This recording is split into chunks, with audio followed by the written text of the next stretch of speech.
Yay!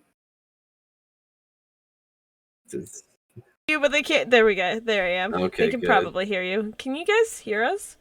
I'm Yeah. doing a new audio thing. And Hello. I'm hoping it's working. Yeah. Hello. Wow, this we went from giggly bitches to no laughter in a matter of 2 seconds. Listen, that's what anxiety does to a man. Anxiety doesn't make me a giggly bitch. I wasn't saying that. Oh, that's what I heard, sorry. I I heard was that's saying what anxiety does to you, and I'm like, what? the hard stop from laughter to starting the stream. Serious face. That's what I was referring to. It makes me a giggly bitch. Do we want to tell them what we were talking about? No, I mean if you guys want, first of all, If it comes up organically. Words are really hard. Hello everybody. My name is Nell. I will be your GM for the night. That's Alex. He'll be your Matthias for the night. That one's Brad. He'll be your Sarek. Yep. Most nights. Yeah. He'll be your Sarek for the night. Shut up, Shy. And that's Shy. She'll be your Nasade for the night. Yeah, Shy. You still have commission requests to do. All right.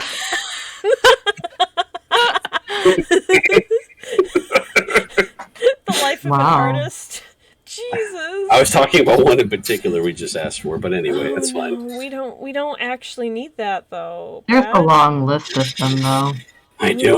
Need that. I asked Alex to send something to everyone before we started, and for some reason it just came. It came out, Alex, can you shit? Yes, I can, if anyone needed to know this. As far I as am a vampire with bowel movements. You know what? That is so brave. That's so brave. That's really brave of you to confess that. You're welcome. Anyway, I'm so happy that my alerts are once again broken because what the fuck? Alright, that should fix them. Thank you for the 11 months. I appreciate it. How are you, Wes? The way you said that felt threatening. How are you, Wes? No, I was really confused because Wes sent 10 months, baby, but it says 11 months. I mean, sometimes we just can't count. It's perfectly fine. I will not shush. You can't stop me. You're can't not my stop. dad. Mm, Nothing can stop Shy. We all know that. Shy's unstoppable. too fucking Yeah. powerful. Too powerful. Take the shot. Wait, no, hang on, I take it back. I'm sorry. No, I'll you. remember this. No, never mind. I lied. Please take it back. You've elevated to this position, Shy. Welcome. Sorry. Can we get a thank you, Shy, for her new position of power? Yeah, can we get a thank you, Shy, in chat? I don't remember I the need command to it. I need to interrupt this thank you, Shy, to let everybody know that there is a Mandalorian word for nuts. That is all. Thank you. Oh my gosh, that's really good. If I have to use it, I will. You have that in your back pocket just in case she gets bad. Absolutely. I can't wait. Thank you for the thank you, Shies. We love Shy so much. I forgot there's a command for it. I want to kill myself. No, you don't. We love you. You already kind of did last stream. I mean, I didn't do it. Oh, Yeah, yeah, that was- character. It's still attached. It was to you. assisted. Assisted suicide. That was terrible. Alright, so we got a Dr. Kevorkian. That's fair. Hey. Sweet Jesus. Okay, so we're gonna do some popcorn reading, starting with what order should we go in, Alex? You're the one that wrote it. Oh, it doesn't matter to me. Do you just want us to roll? Yeah, roll for initiative. Fuck it, give me an initiative. We're gonna try. I'm trying to do recaps for the past streams. This is Do you want a D6 or a D4? D6, please. Wait, what? What is happening? God damn Roll- it, Brad. roll for initiative. Oh God. All We got a right, 4. We Alex. got a 4. This is how we roll, Alex. Wait, let me change my. There Get Same it? brain cell. we go. Get it? Fair. That's how we roll. Here we go. Alright. Getting in. Okay, Oh, okay. And I will also. thank you. There you go. All right, cool. So it will be. Damn, I should probably roll 2, seeing how I'm literally also part of this. No. You are part of this. Fuck, hold on. Yep. Hey, what's up, Fuck, dude? hold on. Welcome. Hold on, we're running Oh, out of... you can't have a 4 either now. You can't have a 6 either now. We're running out of numbers, All right, too. there we Okay, go. good. Alex, you go first. Alright. First paragraph, my love. Alright. Our last episode began with Sarek and Nasade finding themselves in strange, spacious voids where some otherwise curious conversations were exchanged. Matthias, the first awake, finds they're still in Oswald's home. The smell of the witch's renowned cooking lures him to the kitchen where the two have a chat of sorts. He tells Matthias that he owes him a favor for saving Bartholomew, and in turn he must protect a friend, who is also bound to the circus, just like the unlikely trio. Matthias isn't really given much of a choice to accept or not, especially with this bear companion's life on the line. When the others wake, they eat and are then swiftly booted out on their way to Cliffside, led there by none other than the traveling caravan gal named Trish. God, who's next? Fuck. Me? I think it's me. Yeah. Yeah, it's you. Upon reaching Cliffside, they head to Cal's tavern to finally retrieve the package they had originally set out for, only to witness a lot happening. A bar fight between Tumrun and some human, stories from across the tavern by an enthusiastic man, and a lone stranger simply enjoying a cup of coffee. They approach Cal, the one who is telling quaint tales, and obtain I don't know how to The spell the her name. bitch's parcel. That That is- have it swiped mere moments later from beneath their noses. That is how you spell Helia, by the way. Old Helios. Samson, alternatively known as Samson the Great, whom Sarek nor Matthias have never even heard of, simply wants to know what's inside it. But Sarek was not about to have any of that, and was able to regain possession of the parcel. Civilly, of course, because that poor tavern has already seen a lot. Samson also casually drops mention of the Fey Court, a term that Half-Orc is unfamiliar with, before bidding the trio adieu for the night. Oh god, that's me. They settle down at the bar and enjoy the most delicious stew imaginable, then take up Kel's offer to stay there for a good night's rest. During the late night hours, Nasade also receives a special note, which they keep close. When the morning arrives, they stay for breakfast and are greeted by their once drunken friend, Tumrin.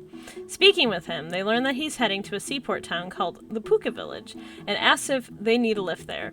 Otherwise, he has no quarrels making a detour towards the circus, but that would cost them some coin. They accept his offer and head to the fishing village next, and then exit the tavern to see...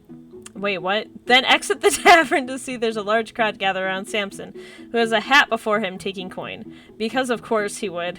Man already said he was talented as fuck. Tumrun also I'm sorry. Tumrun tells the trio to take their time preparing, as he's rather enjoying Samson's performance. Again, the man is talented as fuck.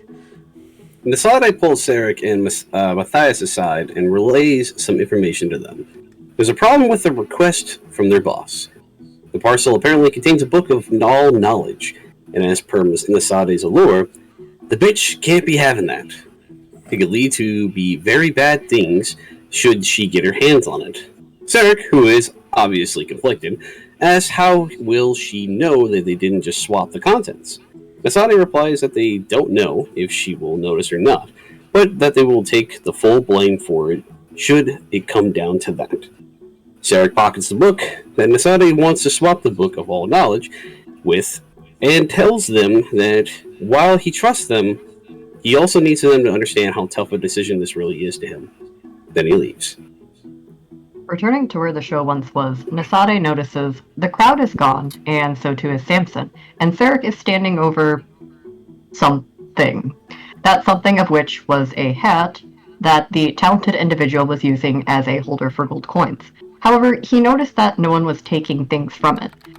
Everyone was just passing by and not really paying attention to the fact that, hey, there's totally a mountain of coins here. In a world where money seems to be so important, he noted that this is strange. So he goes over and finds that there's a ton of bird bones buried beneath the coin. Nasade approaches him and makes it a point that the crowd is now dispersed, to which Sarek notes while also bringing up the fact that Samson left his hat despite sounding so concerned about gold just last night. When he mentions the bones in there, Nasade takes one look at it, then explains that those bones are a peace offering. Sarek doesn't really understand, but Nasade tells him that it's not abnormal. Samson does it all the time. Sarek doesn't bat an eye at this seeming strange, and thanks them for explaining this custom. Matthias, on the other hand, is reminded rather quickly of the favor he made with Oswald when Nasade and Sarek converse in the distance. Bartholomew's knee gets dislocated for a hot second, which alarms him. He checks over it, but can only bring himself to panic more, especially noticing the petrification around it. Almost like a cast, perhaps. Bartholomew seems fine after a while, though, and this offers Owlin a moment of relief, until he feels a hand on his shoulder. It's Samson, because of course it is. The Birdman sighs again of relief, even as Samson tries to make light of the matter and points over to the other two, blatantly makes fun of them for staring at his bucket, but as with the traveling musician, time is money, and he leaves Matthias with a word of warning. Hey, maybe next time don't go making a deal with the devil. Tom, go on. I was gonna say, I'm like, I was gonna ask him, like, should I just read this in the next one? Yeah, okay. Yeah. I was just gonna end it at Tom rounds them up and tells the wagon's ready to go. The trio plus Bear and Dwarf then leave town. During the ride, their caravan friend explains more about Puka Village and how when you lose your name, you kind of just, yeah. He then changes topic. Nasade takes the opportunity to inquire about the circus, which the merchant friend says hasn't been around for too long, in terms of this world anyway, but maybe realistically closer to 30 years if they need a numerical estimate. And during the time, it's only been run by the one and only mistress herself. They don't get very far into conversation before the caravan is ambushed, flipped over and sending Sarek, Nasade, and Tumrun into shambles. Sarek catches a glimpse of something behind the cart right as this happens, and unfortunately, when he tries to help push the wagon off of Tumrun, he only ends up pushing more onto him by complete accident. Nasade realizes that they're the closest to the enemies as they dodge a spear and are impaled mere seconds later. Or maybe they weren't. Maybe the DM was just BSing everyone. Yeah. Not insert passive-aggressive smiley face here. Nasade opens their eyes and finds themselves in that familiar white void with that familiar figure from the previous happenings. Said figure reaches his hand out to Nasade, who takes it without hesitation and stands back up. The faceless figure, who is none other than Samson, Bone Boy Bardian, pulls them up and says, "I don't think I want you to die right now." Nasade then comes back to consciousness mere inches away from being impaled and rolls out of the way. But maybe that wasn't right, because Matthias and Sarah clearly watched them take a sword through the chest. No. What they saw was right. They watched them get stabbed and then not get stabbed. Be kind. Rewind. They pull the sword out of their chest and then smash it onto the impaler's head. This startles the other enemies, but not just because of what happened, more so because there's now a dark shadow towering over Nasade's head. Sarek rushes up to heal their wounds and then looks up and sees said shadow. He doesn't know what it is, or if anyone else can see it, but he locks with the demon. But he locks eyes. Locks eyes with the demon, and then draws out a sword of his own. As the battle continues, Nasade snaps a man's neck before Sarek. and the body drops immediately to their feet. The pyromancer, goblins, sees this and decides to GTFO. Gotta go fast, boys, because Nasade is slowly following after. That is to say, until Sarek stops them. Nasade at this point returns to the void, and Samson tells them that they owe him. What exactly do they owe the Bone Boy Death God Doot Doot Bardian? Normally, someone would ask for something of value, he explains. However, what he really wants is the name of their comrades, an ongoing favor in exchange that they continue to live, as he wants to build an army of the undead. Nasade comes back to Sarek calling out to them. He asks what that shadow was, and Nasade explains they think it was their allure aiding them. When Sarek doesn't argue this, he's still concerned.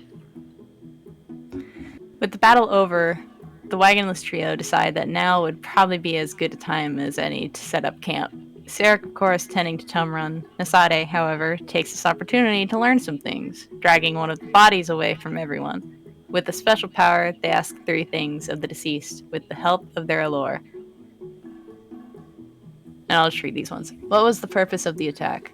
Turned out Tumrun owed some folks money and had yet to pay their boss back. Who was their boss? A man named Riley Shev. And lastly, what was the corpse's real name? Jason Richards. God, I gave him such a human name. Samson thanks Nasade, saying that this was not only a great idea, but he thinks that they make a great team. Nasade, while indifferent in their tone, is pleased to assist the Death God in growing their army of the undead. Thus brings us to today's stream. Yay! We did it, guys. We've done it. Thanks for joining us. I think we won. And we're gonna end it there. That's it. Yeah, I think that's actually we're gonna pick up that Death God Bony Boy Doot Doot Bardian is really good, by the way. Might have to add that to his official title. Listen, it was 3 in the morning. I gotta have some fun there. That is true. I did ask you to do this really late at night. But this does lead us to night. Everyone, after the attack, has decided to settle down and make camp. They make fire. Tumrun seems to be okay, definitely still achy and hurt. I'm assuming either the paladin or the cleric healed him up. And if you guys have anything you would like to do before you go to bed, this would be the time. Well, what is so Nasade went over. did the whole talking to the dead body thing, and then just came back with like, just still covered in blood, having a good time. Just Yeah, came absolutely. back normally. Just very like literally nothing happened. Everything is fine. We're just sitting around the fire, and I would imagine that Sarek just is like eyeballing them as they come back, and maybe they sit down with them, or they go into their tent or something. Not a lot of Maddie will words. probably sit down with the group and just vibe. Let me. That was not how I thought that was going to go, and I was almost horrified for a second. I was like, Derek seeing Nasade walk back, and just the second he sits down, I just see him being like, alright, time for a dad joke, and it's like... That's the best part, is you never know when it's coming. Someone's gonna be like dying, and you're just gonna hear. Matthias, why are you always so tense when Sarek's around? So why did the banana run away so quickly? He had to split. I hate it. Can someone check our DM, please? Hold on, I'll do it. BRB. There we No, go. I'm joking.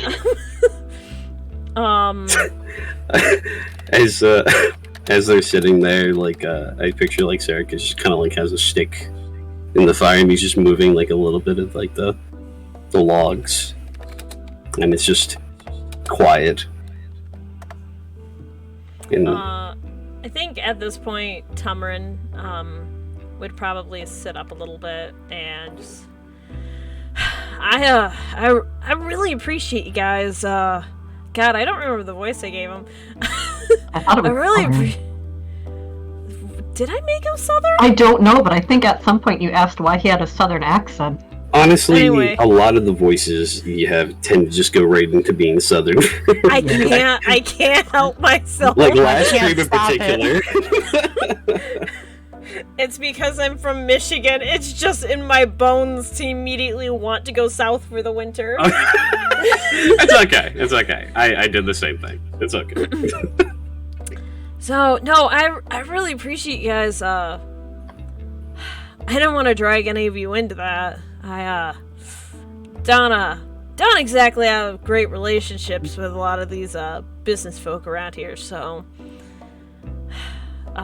thanks for sticking around and helping. Yeah, if you guys still want, we're pretty close to the Puka village. It's up to you. I could lead you over there, or I can find some way to get you back to the circus. It's up to you guys. So that's what that was about. Yeah. What exactly? You would be real shocked what people do for money around here. Well, be that as it may, I'm still glad to see that you're safe. We appreciate the help that you've been able to give to us so far. And, yeah. And Sarek won't really look at him as he says it, but will continue to stare into the fire.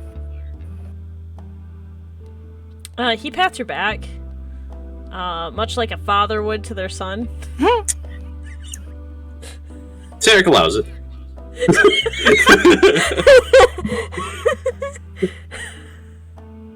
He just kind of nods his head a little bit like, I shouldn't be this afraid of my player characters. My players' characters. I really should not be. But yeah, if there's anything, like I said, anything else you guys wanted to talk about, or if you wanted to leave stuff for later on, you can head to bed for the night. Nasade is probably actually going to turn and look at Sarek. Sarek, may I have the Python book back for a moment? Sarek kind of doesn't look up at Nasade right away. And as he's kind of like sitting there poking at the fire a little bit, he finally answers and says, Is it because you want it? or your allure. Nade and Nasade tilts their head curiously for a moment, and then Reese straightens it.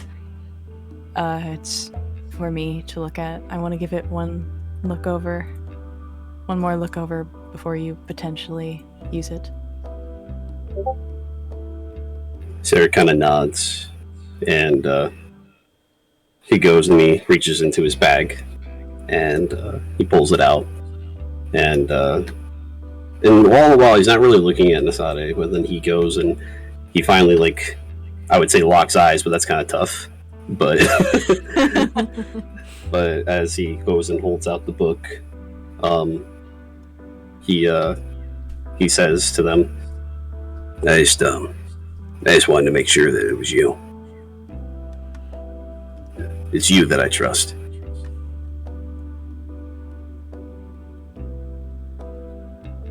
Nasade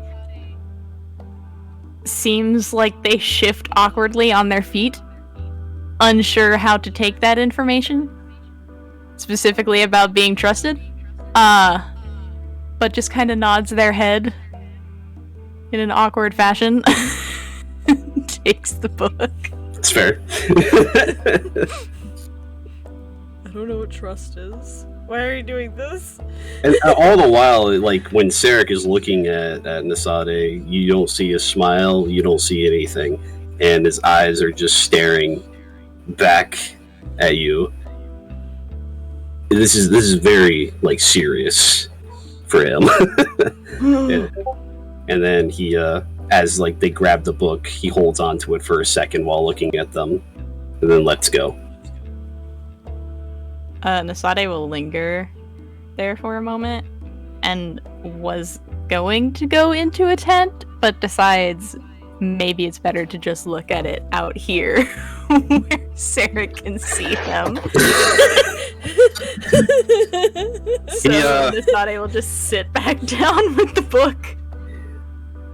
As you do, he doesn't look up at you. I didn't think you would, I'm gonna be honest. Well, now that you can sit down and get a better look at the book, and I think if the two of you kind of want to look over and watch what Nasade is doing as well, you'll kind of see this as well.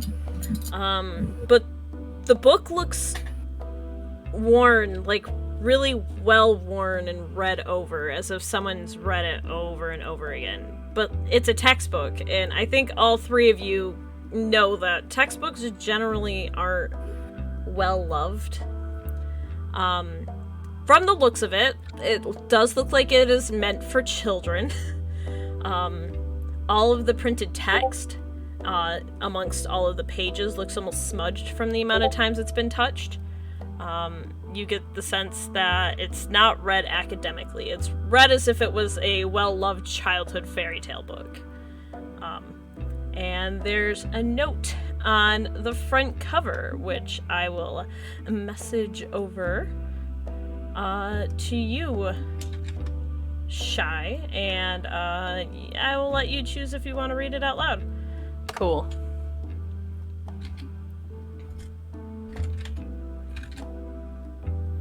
God, I shouldn't be on Twitter right now.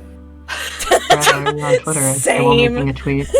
I was legitimately, like, I looked over to, like, click out of it, and then I seen a fucking meme. It's just this dude, he's, like, in a suit, and he's supposed to be, like, you know, like a badass or whatever, right? And it says, I stand when I shit. And I shit again. And he says, he says, and I sit when I piss. It's really good. I don't enjoy it. Anyway, sorry. Jesus almighty. Underneath that is just some so Fred Durst. I need to get out of here. Just so you know, the note also looks like it's really worn, like it's been touched a lot. That's okay. I didn't like the way you said that, but I get it.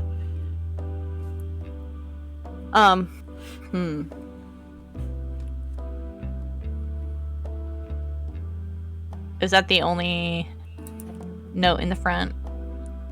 Yes, in the front. And did I send you the right one? Yeah, I did. Okay, I'm just making sure. I'm all paranoid now. I'm like super paranoid. Anyway, but if you choose to flip through, do you flip through the pages again, or? Yeah. Okay. And if you flip through the pages, on a random page, you can see another note. It seems like a lot of it is just gibberish, and while part of the note looks just as worn as the rest of the book, another part in a different set of almost perfect handwriting looks completely untouched, as if whoever's been reading this didn't want to damage it whatsoever. And I will send that to you right now. You did say that, I just want to refresh my memory a little bit. You did say that the three of us would have at least recognized what this book was about. Yeah, you would recognize it's some sort of, We recognized it to a different extent. Yeah. Okay. I'm hoping that sends correctly, because there's a hot chance that it might not send and it's all gibberish, but let's see if that works. Yeah, I know. I didn't mean for it to be that long, and it really isn't that long, but, like, when you open it, you'll see. Alright. Hang on.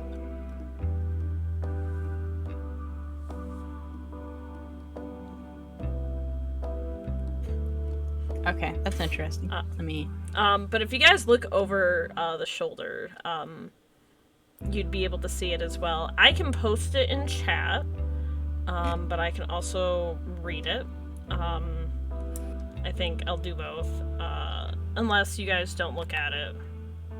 I think, I mean, actually, you know what, does Matthias do anything? No. I think, in the time that they're reading it, Sarek will just, say at some point, like, anything you can glean from that? Oh no! Oh no!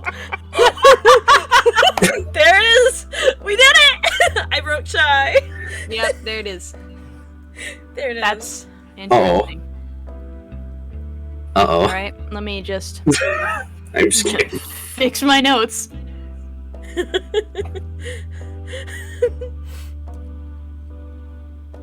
Do. For chat's sake, I will post it. This was the first note. And the second one, I cannot post it its entirety because it is over 900 characters long. But this is the first part of the second note. And this is the part that made it over 900 characters long, but I'm not going to post that much of it. I think you guys can get the gist of it, of just seeing just a little amount.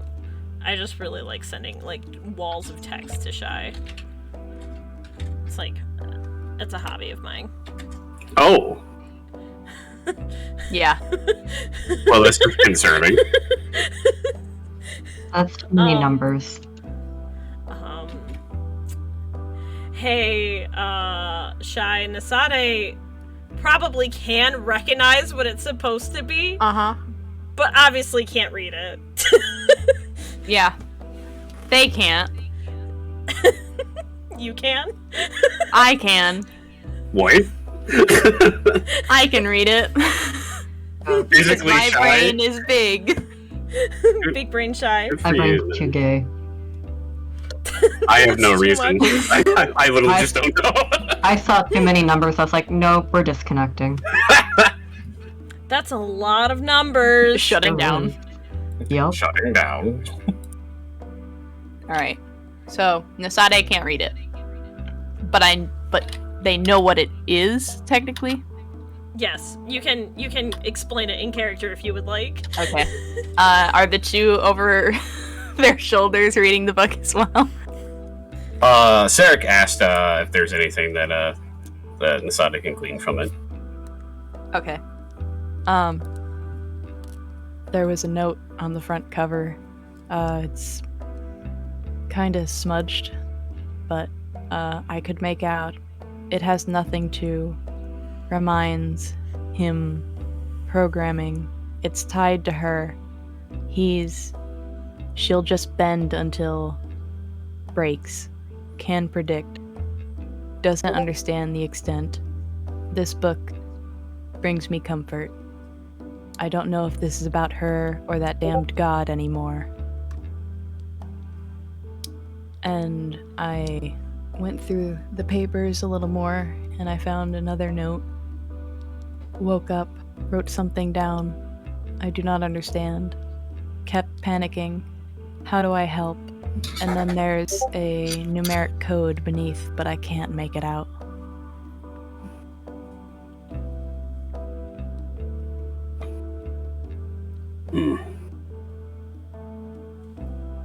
Think about it for a moment.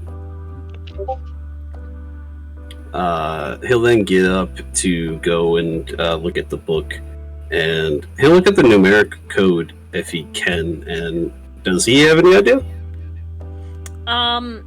No. So I think all three of you, well, maybe. Matthias, do you know anything about computers? We had already determined that he probably wouldn't know much about Python coding. Wicked. Okay, Because so this isn't Python, but we can stick with that. I think Sarek and Nasade, you would both immediately recognize it as binary code. Mm-hmm. Yeah. But obviously, I don't think either one of you would be able to piece together what it's supposed to say. All you know is that it's written perfectly, as if like a printing press made it. But it's definitely not from the book. Someone definitely wrote it in the book. Oh, so it's just like in some like random page, and then Yeah. oh, but the other notes and stuff, that was all handwritten as well. Yes, everything else was handwritten. Okay. All right. Is there anything else further along? No, I was actually literally about to message you and tell you Nasade can flip through the book more for as long as you wish, but that's it. That is... Other than that, it is just a worn textbook. Okay.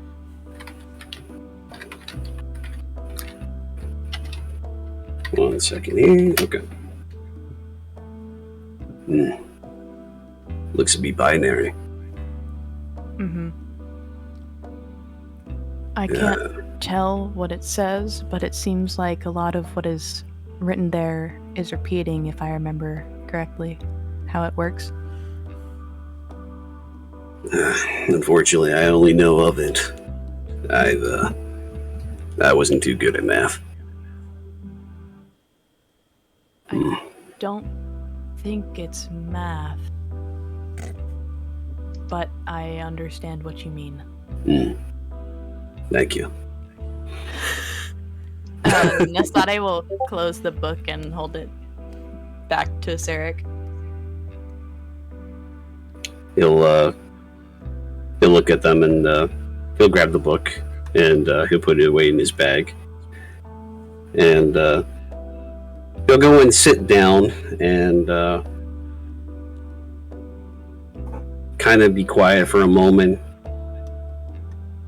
And then he'll pull out the package that the mistress wants. Can you explain what the package looks like and like how it's sealed? It is a brown parchment package over what appears to be a thin book, or at least that's like the shape. Since you kind of have a guess that it's a book now, and it is folded over much like how you would wrap a Christmas present, but it is a wax seal on it. Okay. He kind of just stares at it for a little bit, looking at like the wax seal. He'll kind of like put his thumb up to it and like kind of push on it a little bit. Does it give?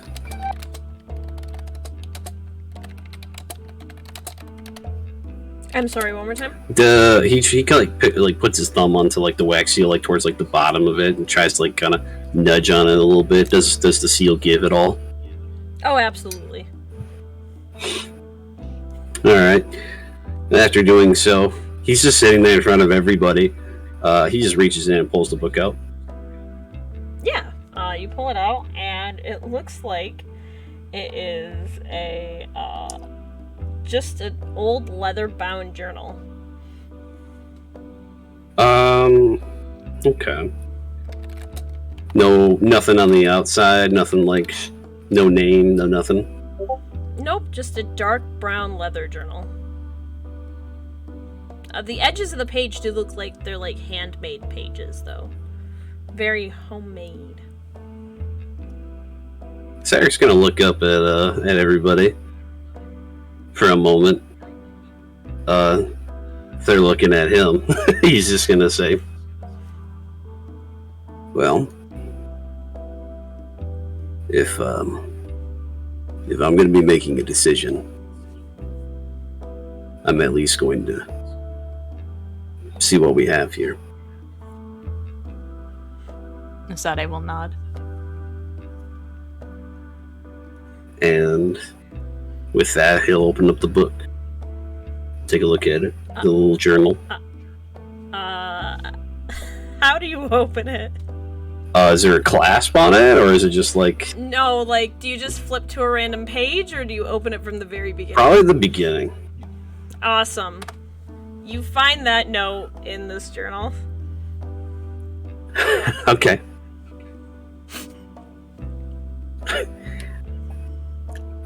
Okay. Got any questions? He kind of just nods for a moment, looking at it, and then you see as he takes a second and is looking at it, and now neither of you have really seen. Since the whole entire situation happened earlier with Nasade and shit, you haven't seen him really smile at all. Mm-hmm. At this moment in time, as he opens up the to the first page, you see there's a slight, like, little crack of a smile looking at it. And then, he just goes and closes it. And then, and he looks at Nasade and Matthias and he says, "I don't think we have anything to worry about." What do you mean? He sits there for a moment and then says what the note was.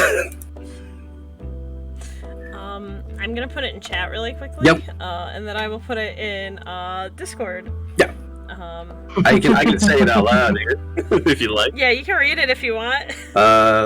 It says here that you didn't really think I'd let you have a book like this, you circus clown.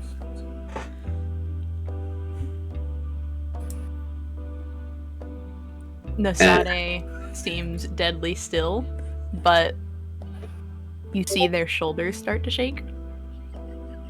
But they make no noise.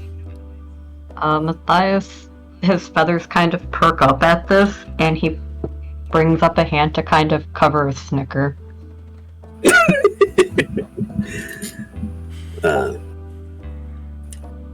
After he says it, he kind of like looks and he's like,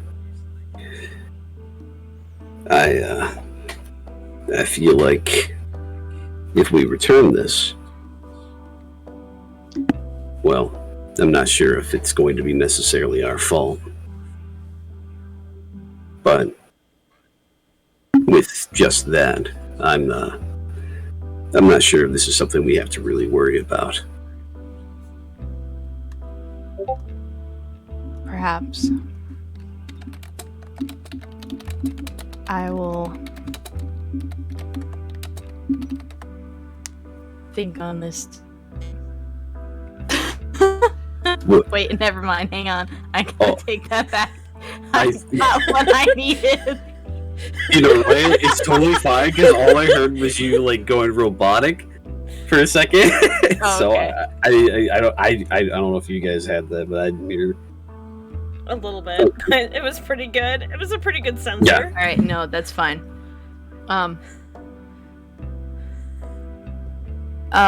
So taking back what I said, Nasade will not say that they will think on it. Instead they will say, yeah, I don't. Hell yeah, Bandit. I love Bandit so Bandit much. has a lot to say. He hurt his throat on that one. I heard it. I heard it die when he was starting. That poor dog. He's so little and he has so much to He say. does. Can we get a thank you, Bandit, in the chat? Can we get a thank you, can we get a Bandit? thank you, He Bandit? deserves it. Yeah. Yeah, I don't think we'll have to worry about it.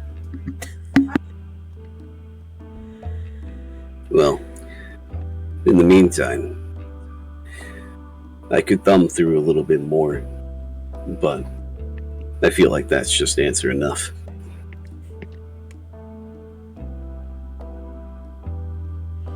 I will offer the information, for mostly Nasade. The handwriting does not match the handwriting in the note that you got. I didn't think it would. But thank you. No problem. Just a confirmation. Yeah. I think you would have noticed that immediately. And as because I know we did the recap and stuff, we got this package from Cal. Now, was this actually? Do we have any idea that it was actually coming specifically from him, or No, he was just a middleman. he was just, okay? So, well, we don't know where it was actually coming from, do we? Absolutely. Not. Okay, then. So, just wanted to make sure. Sarek will take a moment and he'll take the book, and if nobody ends up wanting to look at it or anything like that or say anything, he'll put it back into the package and press down to get the seal to stick. Absolutely. It won't stick super well, but it'll stick. Yeah, I mean, there's a lot of travel. Nasade will suggest to potentially, it's a wax seal, right? Yeah. Yeah. Mhm. Potentially like hold the back of the wax seal to the fire and then press it onto the package so it reseals. Oh, perfect. Yeah, we'll do that then. Who's doing it? Sarah? I mean, yeah, I could do it if you want. I want a dexterity roll. Okay, I would like to not do that. I would like to take that back. Nasade said she would. They would. Nasade suggested it, therefore. I would like to have advantage with this roll. Does Nasade do it? Hang on, my son is screaming. It's like, you don't want me doing this. Take your time. While Shy's son screams, how's everyone doing? How's everyone in chat? Get the fucking I vibes going. I could try because I am built for Dex, but D20 doesn't like me, so I have a bad feeling that even though I have a +2, I would not do good. Oh, that's nonsense. I'm sure you'll do fantastic. I'm glad someone does, because Roll20 has not been in my favor the last 2 campaigns. What are you talking about, man? You roll a 6. Yeah, Every for something 30 that seconds. didn't matter. That was pretty good, man. I mean, I would do it, but I have a -1 for my my deck, so it's probably not good. It's a I mean, good I thing. can still try. Yeah. Yeah, I'm actually specifically looking at your character sheet just to keep track of the skills, Brad. Yeah. And the second I opened it, I'm like, that's gonna be dexterity, and I'm like, Yeah. no, it's As soon not. as you said, no, I will. I think the idea is that Sarah goes to do it, and he's like, That's that's fire. I don't do well with that. I'm not really a fan of fire. I have my son in my lap now so that he'll be quiet. Bandit, I love you. Hello, Bandit. I'm your biggest Bandit, fan. they love you. Bad dog. He's more worried about whoever is here. What is Sarek's dexterity? -1. Ah, I see. What is Matthias's? +2. Well, dang! Matthias, put your feathers in the fire, my guy! Wow! Wow! Put that shit directly in the fire. It just goes up like a whole fucking, hand in fire. it goes up like a Christmas tree. just pinch it between your talons. Yeah, just a little boop. You doing it, Matthias? Sure. Can we assist? No. That's If they were fair. tried assisting, it would probably not go well. Hey, go ahead and give me that dexterity roll, friend. Alright, Matthias is gonna take the book with his little bird talons, by which I mean that they're rather large talons. Oh god, please be in my favor. Roll 20. Woo! Alright! Yeah, it works out perfect. You're able to melt the back a little bit and press it, and you can't tell that it's been tampered with whatsoever. My Oh brain my is God. massive. Dude, Thank you, Matthias. my chest hurts. Matthias does heave out a little sigh and passes it back to Sarek. Oh, thank God. Now I have an important question for God. Yeah, what's Is there up? water nearby? How would you like to determine I would that? like to look and see if there's water nearby. Do I smell water? We all have night vision, Uh, so give me a wisdom roll. Okay. I want to roll the smell. By the way, my loves in chat, we did end up changing the roll style of the game just to make it flow a little bit better. So if you're noticing, the rolls are a little different than they were before, but it's going great already, so it's good. No, there's no water nearby. Well, okay, there's like little streams of water, but it's not like large bodies. It looks clear enough, but like it's not like you can't take like a bath. That wasn't my intention. How big is the stream? Like maybe like a foot thick. Wait, hold Hell on. yeah. Big baby. That's some thick water. Dude, fuck. That's some thick water. No, maybe Sludge. like, yeah, a foot wide, and maybe like 9 inches deep altogether at the deepest. I mean, that should be fine. That surely that's enough for you gonna- Sade to be able to like clean the blood from their clothes. I feel like you should be able to do It's that. possible. I won't make you roll for Thank that. you. I feel like Nasade is an adult and can do Roll this. the bathe. Roll the bathe. I want your best bathing roll. How many? I need to know how many layers did the blood go through? You've been sitting in Probably just the outside cloak, honestly. Okay. Maybe a little bit on the mask as well. But I'm sure a quick like just dipping that shit in and out of the water real fast will get it All out. right. Nisade will purposely head their back to the gang if the water is close enough to the group anyway. So Man, that makes that scene all the more tense of Sarah handing the book over to Nasade saying that he trusts them when they're just covered in blood, including the mask. I like to imagine when Nasade does clean off the mask, by the way, just a little bit, all you hear is just like fucking like when he did the mask in there. there's just bubbles rising from the mask. Nisade pushes it down deeper. Revenge. Come on. Take a deep breath. The opposite of the meme from the beginning. I was thinking exactly that. Yeah. Reversal. Yeah, and then is there anything else anyone would like to do while we're here? No.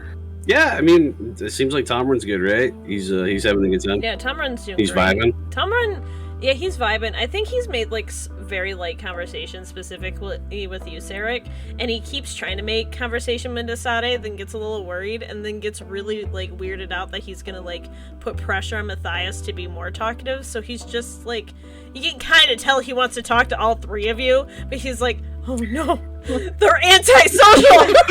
Whenever he tries to talk to Nasade will turn and just the blank eyes will stare back at him. Nasade, you're scaring him. Stop it, Squidward! Stop it, Magic! You're scaring him.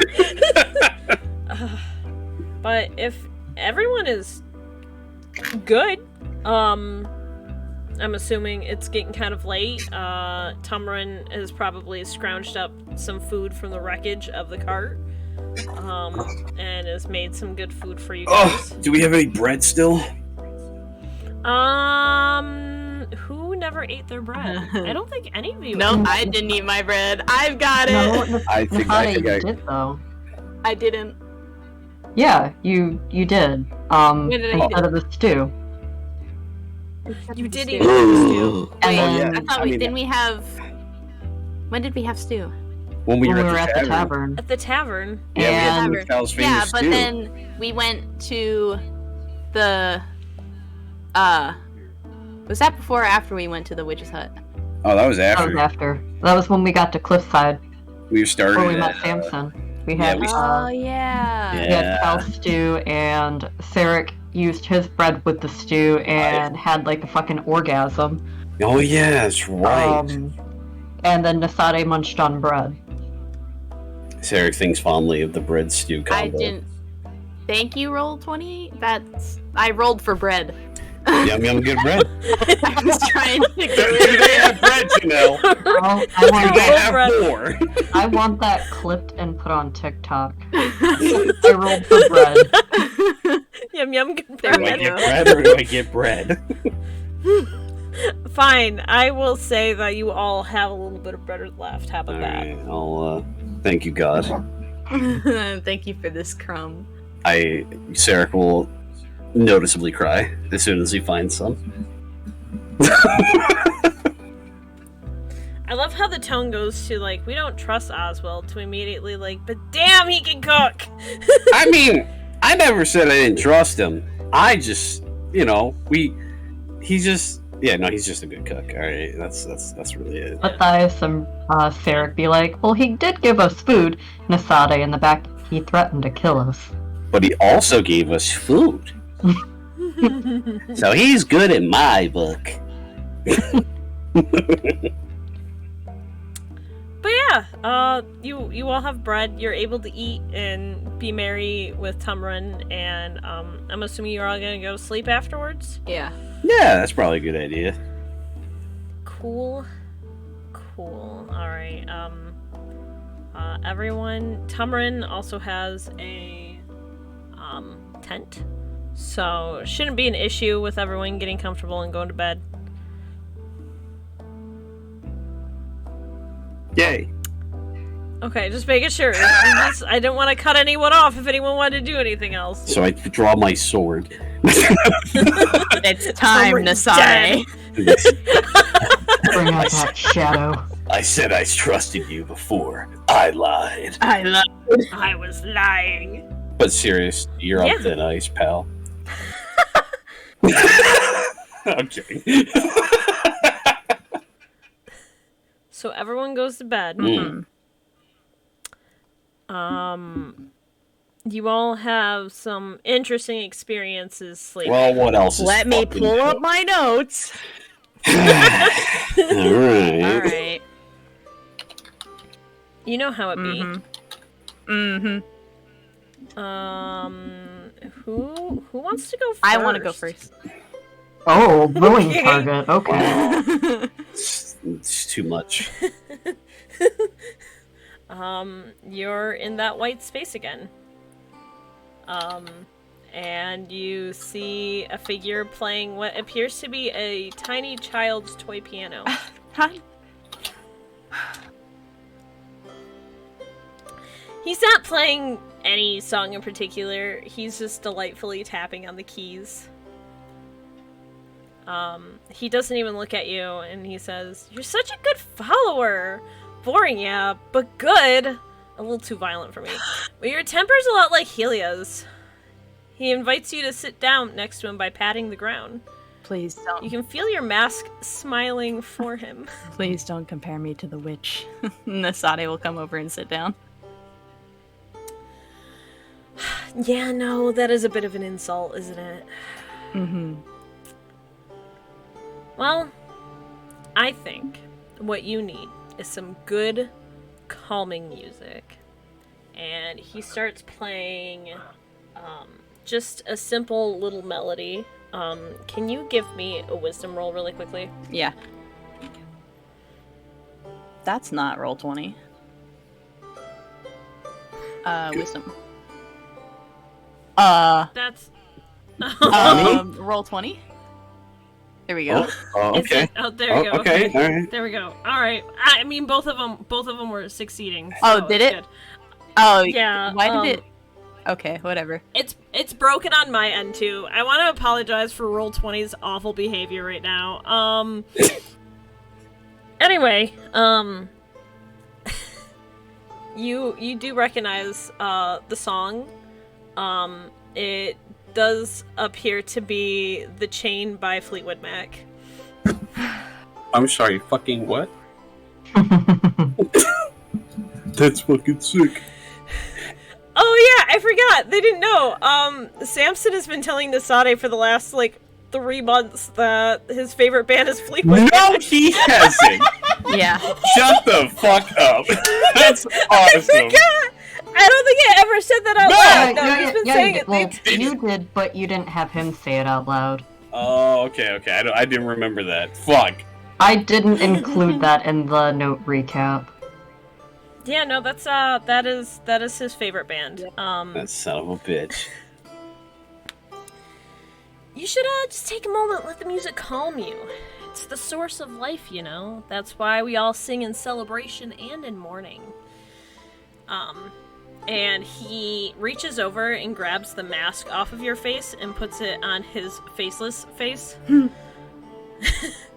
And gives you kind of a doofy smile. And says, you know, as much as I complain, I think you were the right choice. But, I'll never say that again, so don't ever expect me to say that again. I just would so you know. expect nothing less from you, Allure. Good. I'm glad we've had this connection together. Yeah. And he goes back to playing on his really shittily tuned piano. His little, those really tiny wooden pianos, and you hit, and it's just hitting bells in the back. Yeah. It's one of This those. is great. Amazing. Do you have any questions for him? How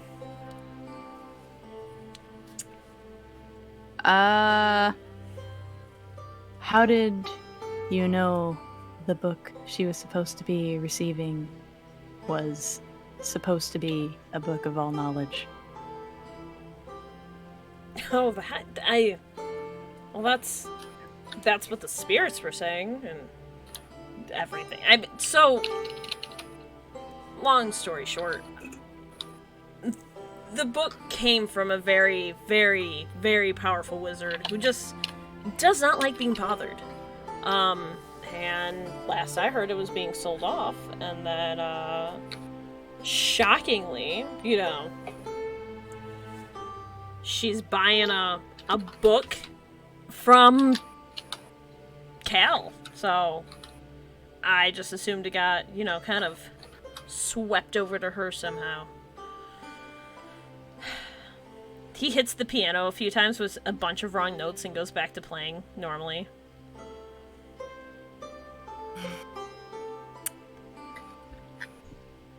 Would you prefer that I get as many names as possible in my travels for you? He stops playing and puts his hands together and kind of taps his fingers together a little bit, and he's like, "Oh, I would love that. Oh, you're so kind for offering. Thank you. That was our deal. that was our deal. But you are really kind for offering. And he takes the mask off and puts it back on your face. This fucking guy. Just, don't trust everyone you meet. It's not very easy for me to trust, regardless. No, you seem to get along with G'day. Sarek pretty easily. Getting along and trusting are two different things. Give me 1 second. Bye, Dad. Love you. Peace out. Bye, Dad. Don't talk to strangers. See you in the morning. So help me God if he talks to fucking strangers. How fucking dare he talk to a stranger? Punch him into the sun. Fucking God.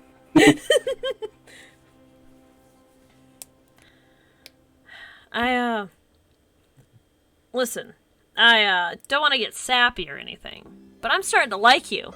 He kind of taps on your shoulder a little bit.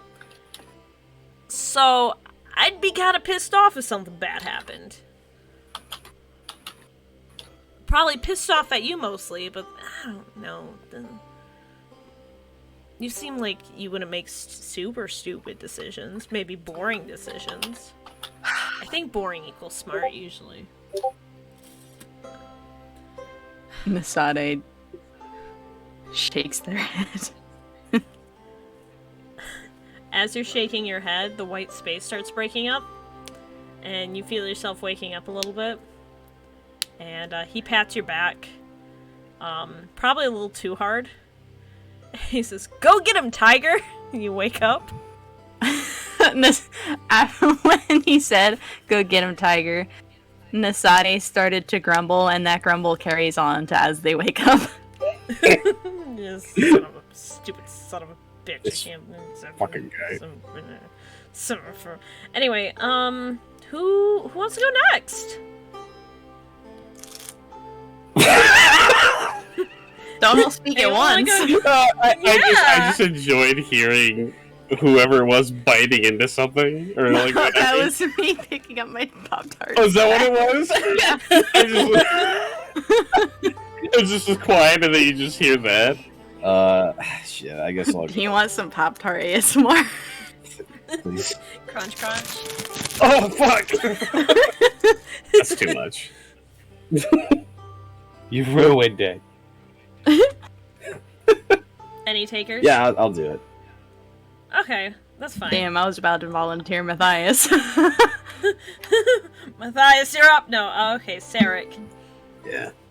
You're in a white space, but it doesn't feel like it normally does when you're brought here. It doesn't feel like that space where you can connect easily with Helia. Oh. It feels artificial and wrong, as if your brain is trying to fill in the blanks. Oh. Okay. And Comforting. you see a figure hunched over herself, shaking. And suddenly she stands straight up, almost like sensing your presence, like as if an animal has been cornered. And she turns and looks at you, and she looks like she did when she was younger. And she runs over and wraps her arms around your waist and cries into your shoulder. And in between cries, you hear her say, "You promised me it would be different. You promised me it would be different. You wouldn't leave me again." And then you wake up. Okay. Thanks. No problem. I'm glad I could give that to you, friend. Yeah. Okay. Yeah, I think Sarek would probably wake up slightly, probably crying, and his arms kind of out, and just bewildered as he wakes up. Good. Glad I can help you. Yeah, with this. thanks. Matthias! Well, I'm glad I offered. You're in that white space again, but the connection feels weak. Mm-hmm. It is definitely a connection to Oswald, though. Okay. And it seems to be... It doesn't really form around you correctly. It feels like it's very temporary and very, like, hastily done. Mm-hmm. You see Oswald. He seems to be digging through something, but you can't see what he's digging through. He's obviously digging through something in his own physical space. Okay. He lets out a scream of rage, and I don't, like... He's usually very level-headed or very cocky. This is just, like, rage. And he turns around to see you watching him. And he suddenly looks very upset. And he yells, "You! Where did it go?" And he reaches out and grabs the front of your cloak, shaking you. As if he's desperate. And when he gets close, you can tell he's crying. And he yells out, "It's gone!" And he starts, just looks like he's kind of slowly, like, the rage is breaking, and he's, he's just crying now and shaking. And still hanging onto your cloak, he's just kneeling down now, clearly in the midst of a panic attack. Matthias is very clearly uncomfortable at the outlash of anger, but seeing Oswald upset, he feels instinctively feels the urge to just gently hug him and, like, give him a soft pat on the back. He won't fight you if you hug him and pat his back. Honestly, he'll probably lean into it a little bit. While you're holding him, he just cries into your cloak and says, "Please, I just need it back. It's all I have," and you wake up. Okay. I have something to post. A chance here. The gang is all awake after their wonderful dreams! Sure are. Yeah, Shy, I think you did. You might have made a fucky wucky, but it's fine. I'm going to die. There we go.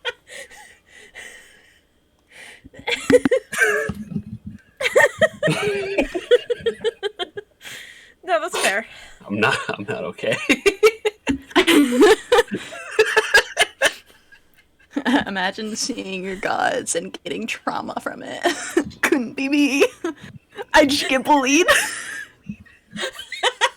Man, you were I'm so glad I went first.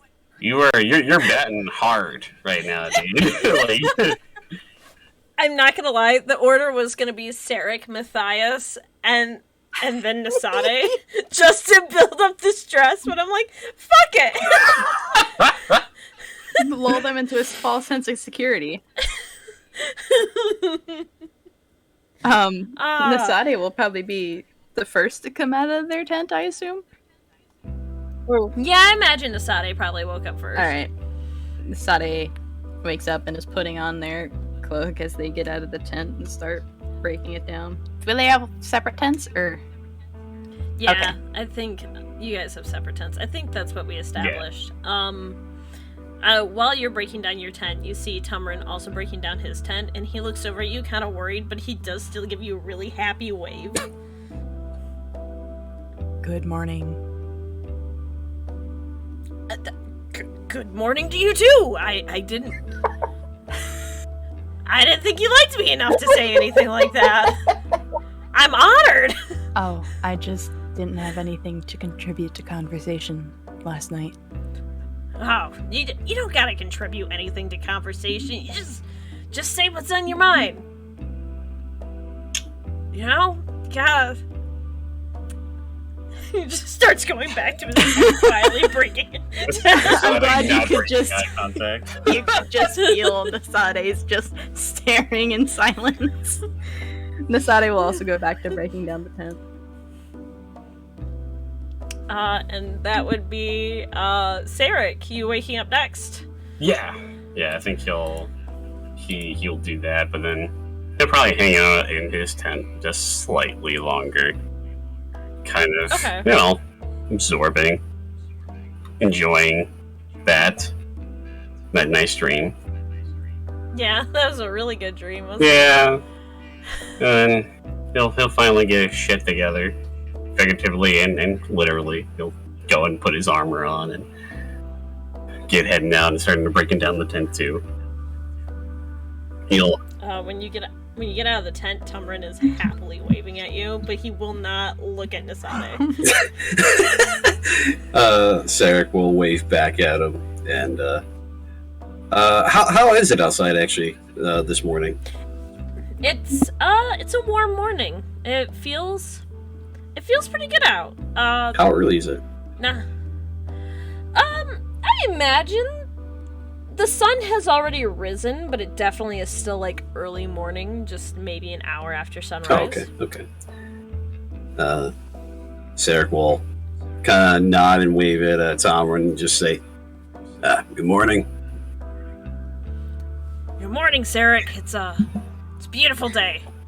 And you see as Sarek like kind of takes a moment and like, yeah, it is. It seems like it's gonna be a nice day. Can't complain about this weather. And then he'll just like kind of sit there with like his hands on his hips, dad style, just like taking in the weather for a second, and then go back to like breaking down his tent. And then Matthias, you wake up. Yep, give me a second here. It's okay, take your time. Everything's fine. Hey, Shy. You okay there? Forgot I had an alarm on my phone and it started to buzz and it scared me. You see your phone breathing at you again? I don't have the breathing. Listen, I have it on vibrate, therefore I can't hear the breathing. That's good. That's a good one. I thought so. I was wondering. I'm like, this is clearly just Sarek vibes. That's exactly why I posted that. It's a good day. Anyways, Matthias walks out of the tent and starts breaking it down as well. He doesn't really say anything, but what Oswald was saying does kind of loop through his head a few times. He has no idea what Oswald was missing. Because he didn't see Nasade take the book. Man, I'm glad Nasade had a good dream. Nasade will look at the both of them after finishing putting their tent away. Good morning, both of you. Sarek will nod and just say, "Morning. How are you feeling today?" I feel fine. Looks like you got most of the blood out. Nasade will look down at themselves and then look back up at Sarek.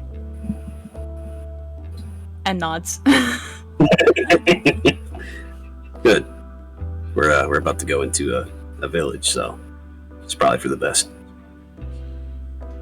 Okay, Dad. Does Matthias say that? No. Damn, you don't call him Dad? No. Not yet. Probably never. Soon. You're right, you would call him Daddy. No, I wouldn't. Oh my sweet Jesus Almighty. It's completely fair. As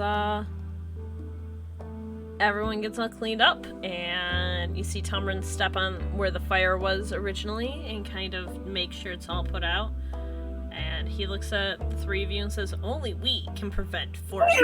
And Nasade turns around and starts walking. Matthias walks over to Tumrun, picks him up, and puts him atop Bartholomew. Doesn't say a word. Sarek is definitely snickering. I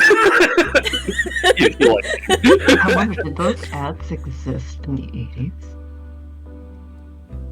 I think they did, didn't they? Yeah, I'm pretty sure.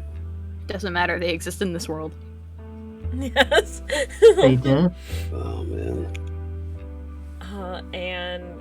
Okie the Bear especially existed in the 80s. Yes.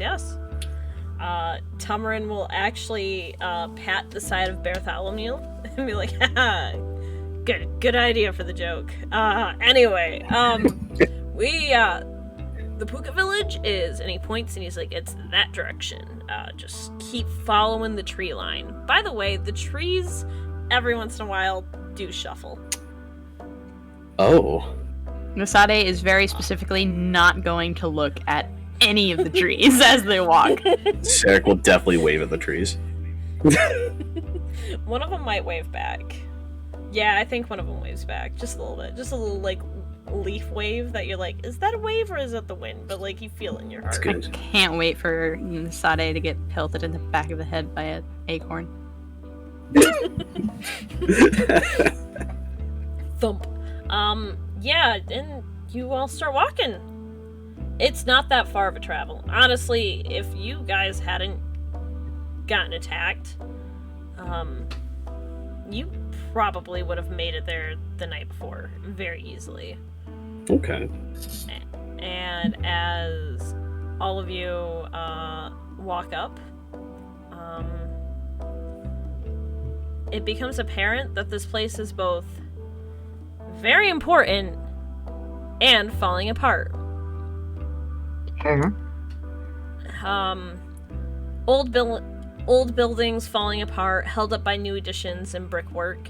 The port, which you can see through the actual buildings and houses. The port seems busy, largely with those who seem really, really well off. Elves, dwarves, halflings, fauns, gnomes, orcs, all dressed beautifully, talking about how much of a spectacle it is to see such a quaint village. Small animal-like creatures chat politely. Chillaxin. Chillaxin.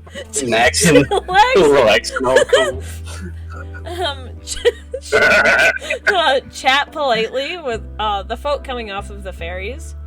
A few fishing boats, also manned by the small animals, seem to be coming in from the river and lake, dragging large nets of fish onto the land, bringing a salty smell with them. The ferrymen tell the visitors about the wonderful things that they can see on this side of the river, such as the lovely town of Cliffside and many of the fishing expeditions the fishing village runs. None seem impressed, as they all have a location in mind: the circus. All the acts run by those pulled into this land.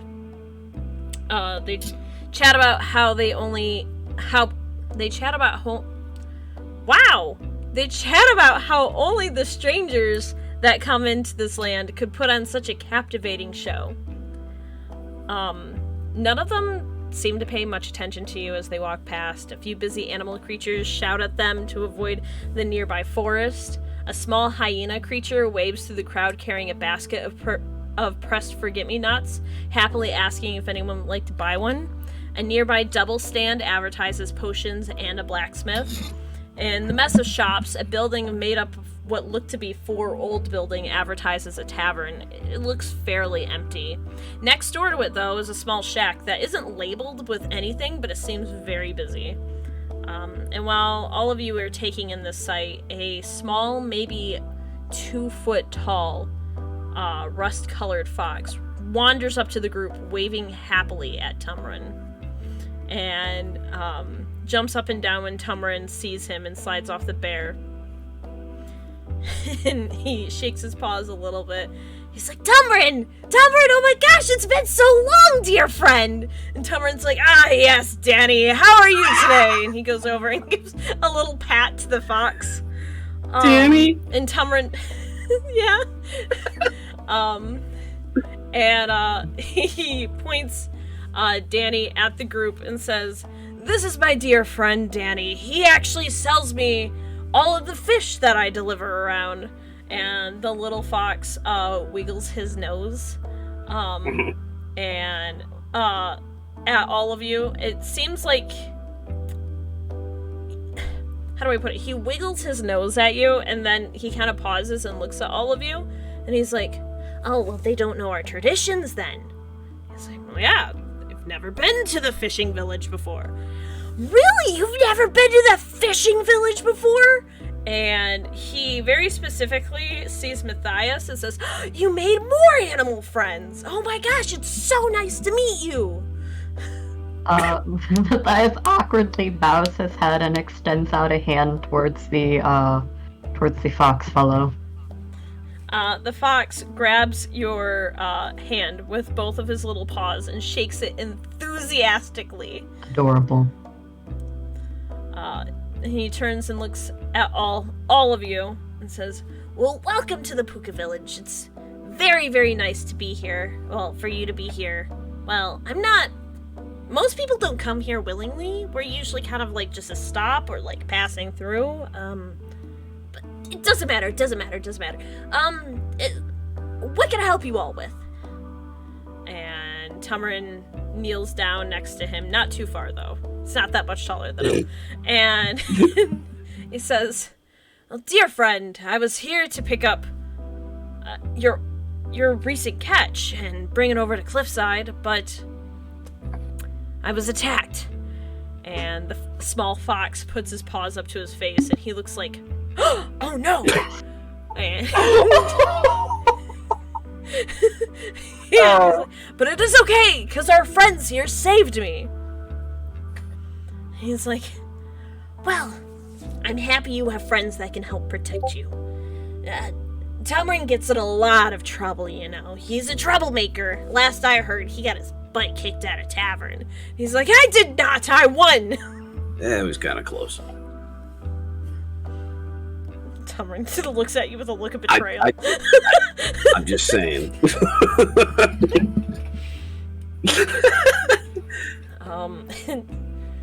The small fox kind of waves it off a little bit and says, "Well, if you need a cart, I could sell you one, if you want." Tamarin kind of pats down his sides, and he realizes he lost his money pouch in the fight. God, Of course he did. God fucking damn it, Tamarin. And he sits there, and the small fox looks at the three of you and says, "Well, it's only 100 gold. And, well, you would have to have an animal pull it too. But you do have an animal companion with you, it seems. What's your name?" When he goes up to Bartholomew and pats his head a little bit, and Bartholomew kind of twitches his nose, and he's like, "Bartholomew! It's a beautiful name." What the fuck? You don't understand, Brad. I don't understand. It's okay. So we definitely don't have 100 coins. Yeah, no. I don't even think us combined has that much fucking cash. You do not. No. I have double checked. Not even close. I spent too much money on food. That you did. I've just been a foodie since I got here. Truly, you have. I enjoy Living food. your best dad life. What can I say, man? Stew's delicious. While you're all chatting amongst yourselves, you do see a crowd of what appears to be very well-dressed elves and fauns looking around, and they kind of see the three of you, and they kind of like narrow eyes at you, and then go back to talking to each other. They're very clearly super fucking rich, and they are not speaking in common. They seem kind of uppity. Do I understand what they're speaking? They are speaking... What languages does Nasade know? Let me pull it up again. That's the wrong file. They better be speaking Gnomish. There's a couple of gnomes, but they're too far away for you to actually like hear what they know. Fair enough. I'm sending you my languages now. Oh, Matthias knows Elvish.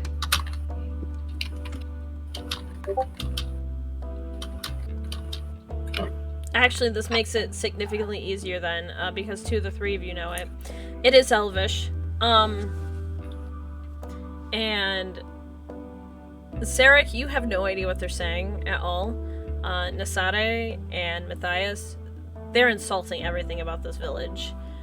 It's falling apart, it's disgusting. How can their beautiful port lead to this disgusting port?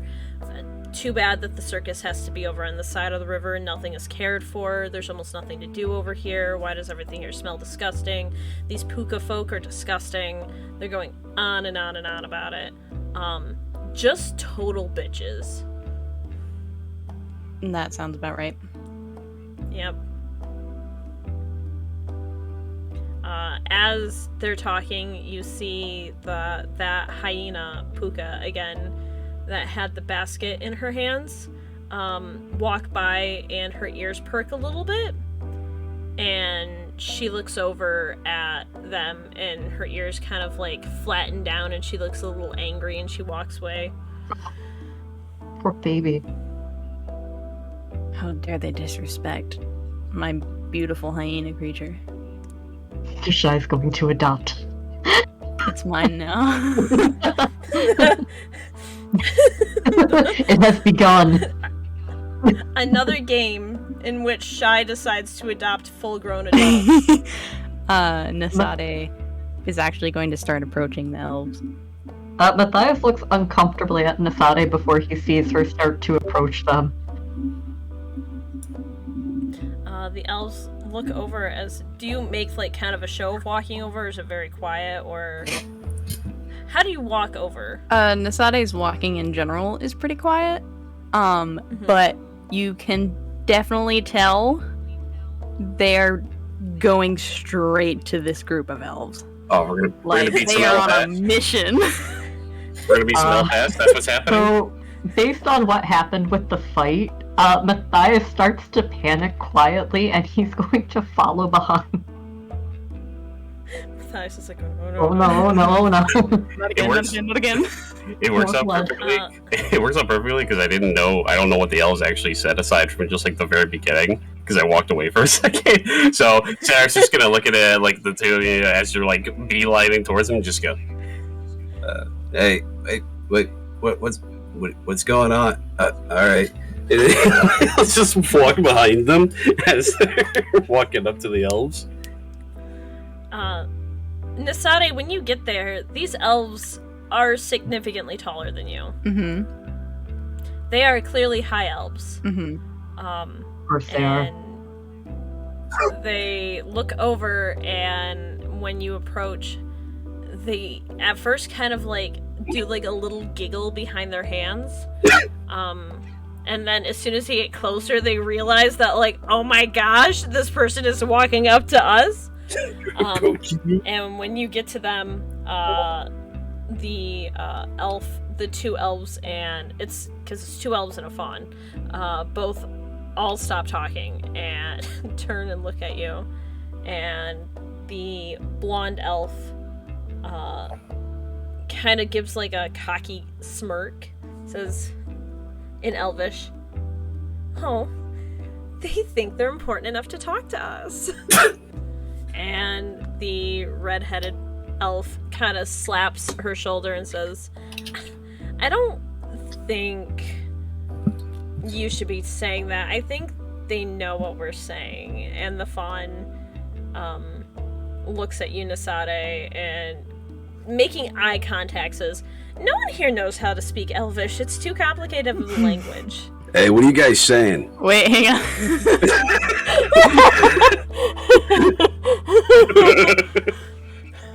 It doesn't sound nice.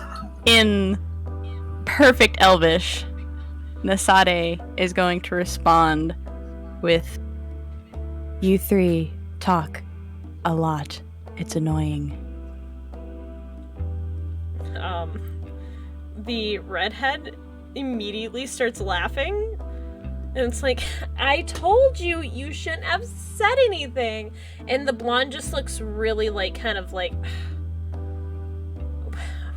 listen, it doesn't matter anyways, because we're leaving soon, so you're not gonna have to worry about it. Wonderful. And the fawn leans over and says, I don't understand why anyone would want to stay here anyways. This place is disgusting. And that little hyena looks sad again. I think the only disgusting thing here is your attitudes. Matthias, does Matthias see the little hyena? Oh, absolutely. Okay, well, he's going to look at Nasade and kind of pick up what they're putting down and ask back in Elvish, is there a problem here?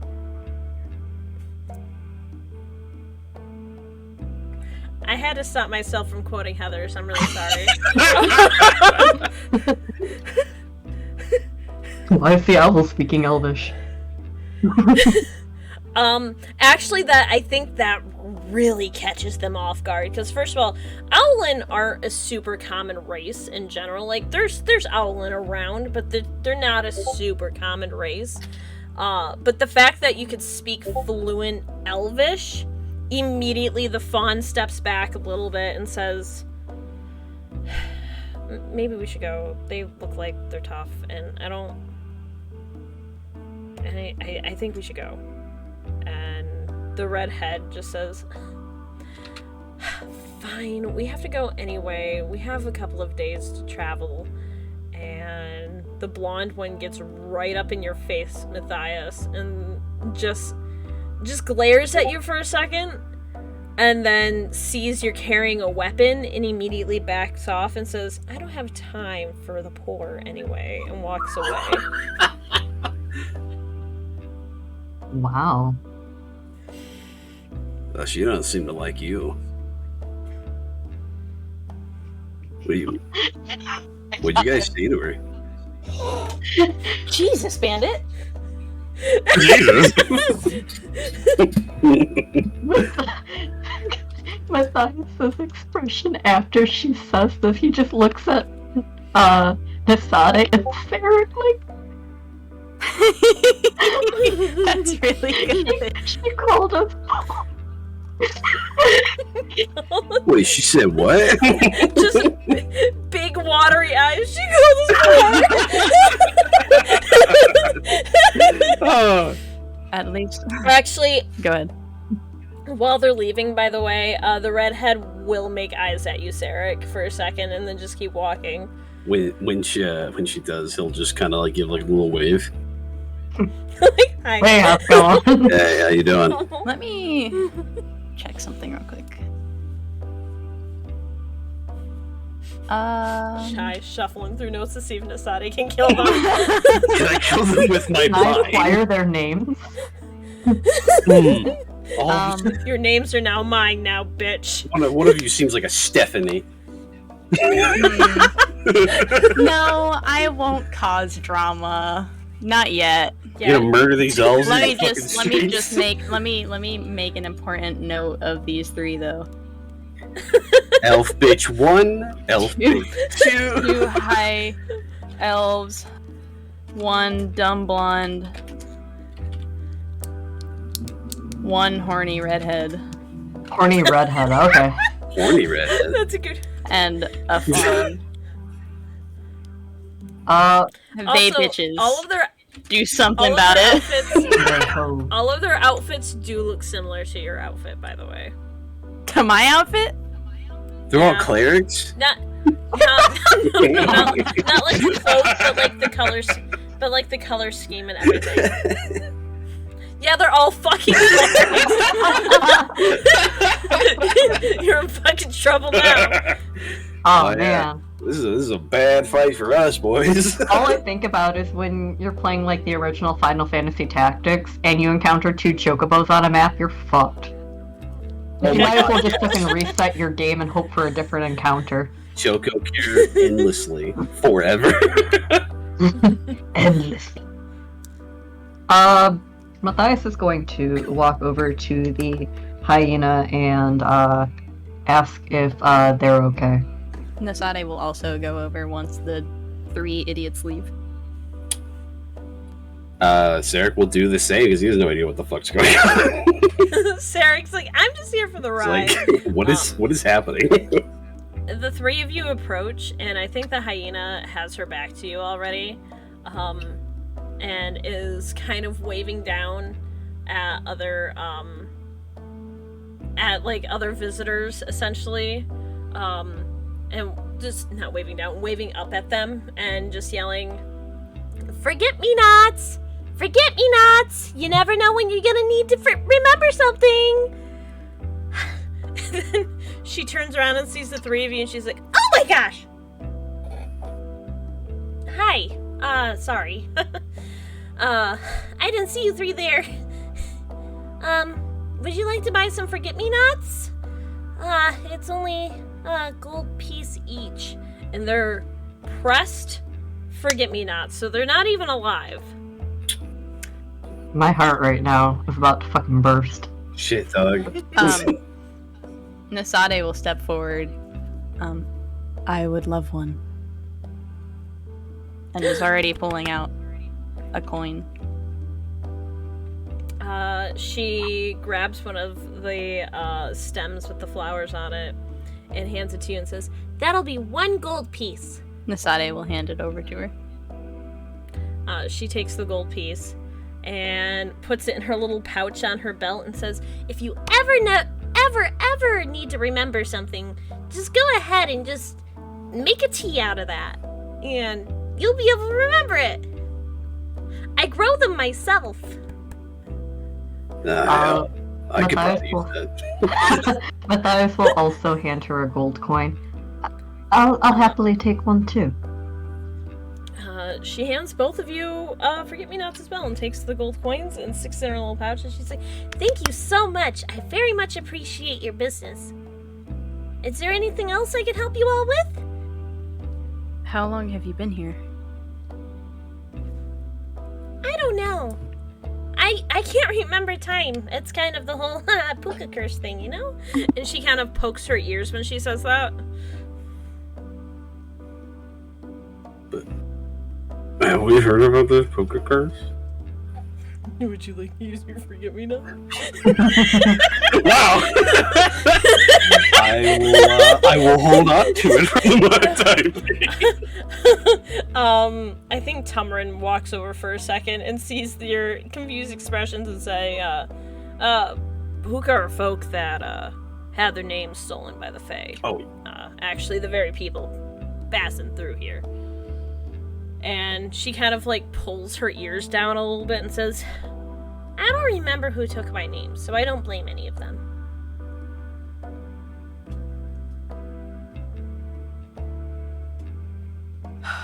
Well, damn. I was just sitting with that.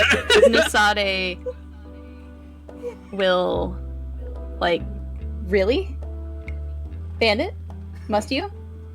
You must, Yeah? yes. Yep. Yeah, well, you Yep, think look at him Let's go. say. Look at that boy go. Absolutely, You should see him Bandit. right now. get this boy a fucking podcast. He's Right? he's in gremlin mode right now. Anyway, That's appropriate. Got the zoomies. did those 3 bother you? Oh, thanks for asking, but I'm okay. And she wiggles her nose at you. We're kind of used to it. I'm okay though. It just hurts my feelings a little bit, but it's fine. I can live with my feelings being hurt a little bit. You know, it happens. Wait, they were being mean to you? Oh, well, they're being mean in general. They don't like our village. Oh. Sarah will kind of look around at everything and just say, what's there not to like? You like it? We work really hard to make it pretty. There are beautiful flowers growing everywhere. And she starts pointing at a bunch of them. I planted that one, and that one, and that one. I planted that one too. That one's my really good friend, and I like that one. God, I will kill everyone and then myself to protect all of these people. Sade takes a moment to look around at the village, and then we'll look back to the hyena girl and goes, "A place does not need to be paved in gold to be beautiful. You've all worked really hard to make this what it is." She claps her paws together a little bit and says, "Thank you. I'm glad you noticed. We work really hard here." Sarek will sit there and he'll follow it up and like put his hand on his chin and like kind of like stroke his beard and just say, "Yeah, I think you would say it's very Kopitha, right?" And then he'll kind of look over at Nasade and like give. Oh, what happened? A car went by and Mike picked it up. Oh, sorry, my bad. No, you're fine. It was just really I think they call it meow. Did you hear what I said? Yeah. Oh, okay. Yeah. And when you say that, the hyena will tilt her head a little bit and say, "What does that mean?" Sarek will look at her and just say, "Oh, it means charming or cute." You think I'm cute? Oh, that's really nice of you. Yeah.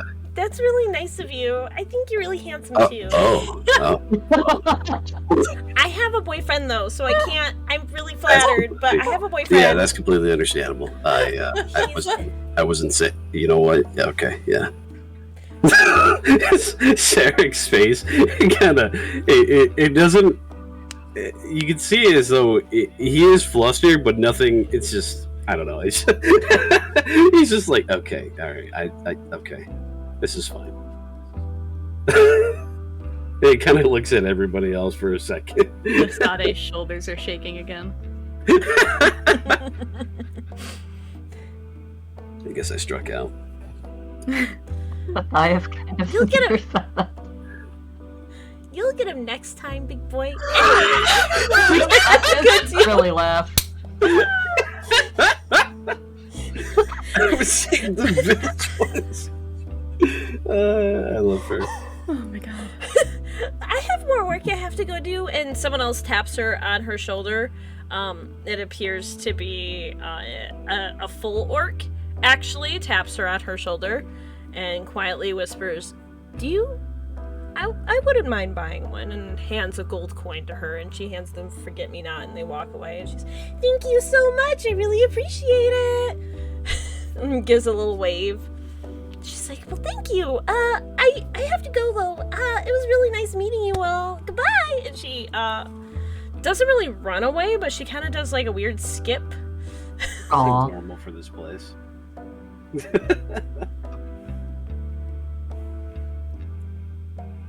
Tumrin's just watching the three of you, and he's like, "Making friends?" It would seem so. Striking out, actually. Happens to the best of us, buddy. Yeah. Wasn't even She is taken. Yeah. Sorry. No, that's what she said. Her boyfriend is a really nice guy, bet, though. yeah. Yeah, he does he does the hunting expeditions around here. Yeah, it's hard to compete. Yeah. Yeah, I get that. No, that's totally fine. She seems really nice.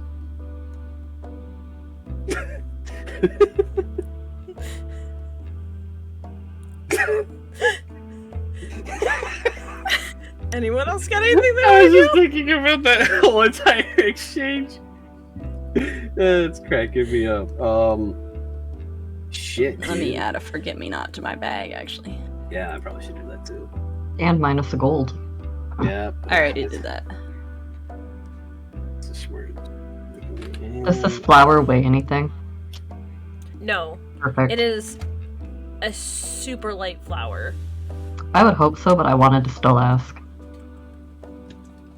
It weighs at least 10 pounds. You guys are encumbered by the flower.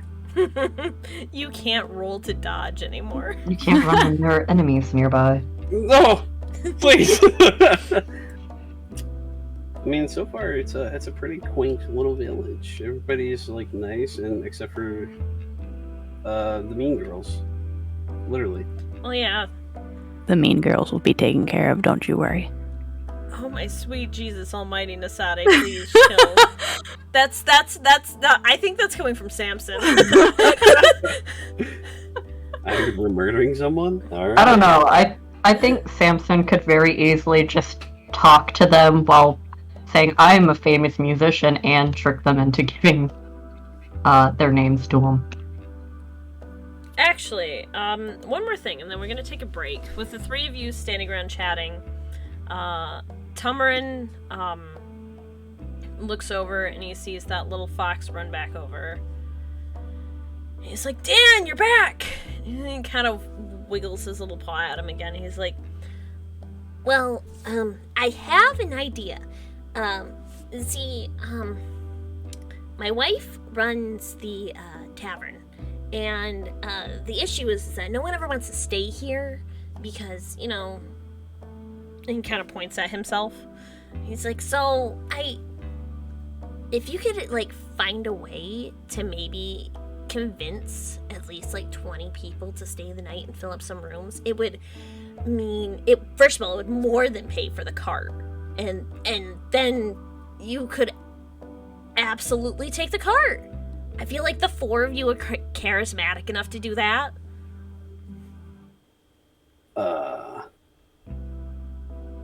Just okay, yeah. I mean, I have some ideas already. we could do that. Okay, yeah. If you're confident, I'm confident, I guess.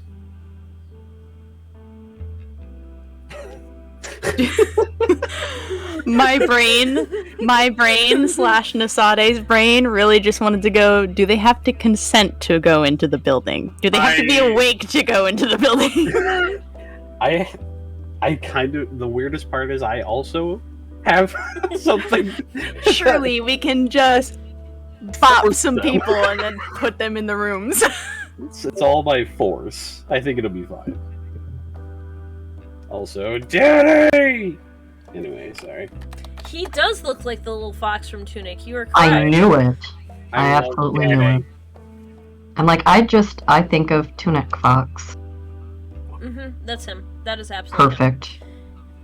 He's just a little lad. Oh, it's super good. So, if you guys agree to help, he will clap his little paws together and he's like, thank you! That would mean a lot! And his tail kind of like poofs up in happiness. And then, he looks over and he's, points at the tavern. And says, That's the building. and it's the one with no label on it whatsoever. Well, I'm sorry, it's one next to the one with no label on it. I think I already told you guys that. Yeah. And the tavern's empty. The building with no label is fucking packed. what the fuck? There's a strange smell coming out of it as well. I would like to use my If smell it's what I think it vision. is, I swear. May For I all that use- is good. Can I roll the smell? Yeah, give me an intelligence roll. See if you can identify that smell. Can I also? Absolutely. I think we're all just gonna roll for intelligence at this point. Roll the smell. Roll for Oh, sniff. Fuck! I'm not gonna know. I'm definitely. Why, Actually, why is my sniffer working? Why did it so, roll twice? once God. it only rolled Oh, twice. it showed twice on your stream. Did it? Yeah. Oh, Nasade, Oh, never mind. I that misread was a different Sarah. roll. Ha! Hey, how's it going? Okay, so Sarah, you get a 5, so you're just like, yeah, that's funny, Sarah. My sinuses. Matthias, you get a 7, and you're just like, you know, I know that smell, but, like, it's not one you're super common with, like, you're used to smelling. It makes sense that Nasade would smell it. It's weird. Yep. There it is. I fucking knew it. They're hotboxing. Alright, fair enough. They're hotboxing an entire building. The hell is that? Please. I wasn't asking about anything. Phone, why? This guy smells And with- like skunk. And with and with that revelation, we are going to take a 15-ish minute break. So thank you everyone for hanging out. We will be back in about 15 minutes, and then we'll continue on with our little expedition of this weird little puka village. Yay! We'll be back. We'll be back. We'll be back. We'll be back.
there's my audio. Hi guys, I can talk. Yay!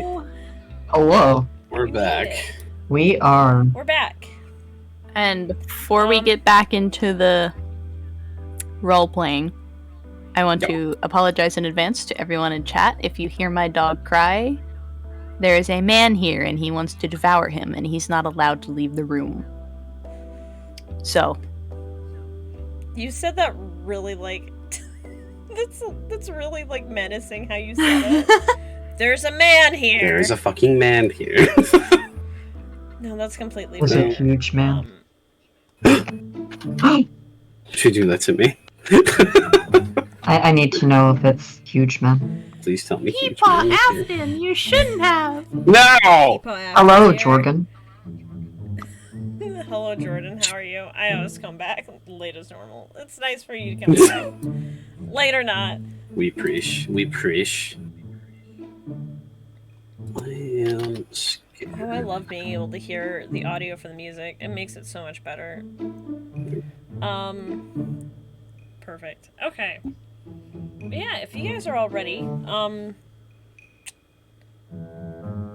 I think Nasade wants to do something in particular. Yeah.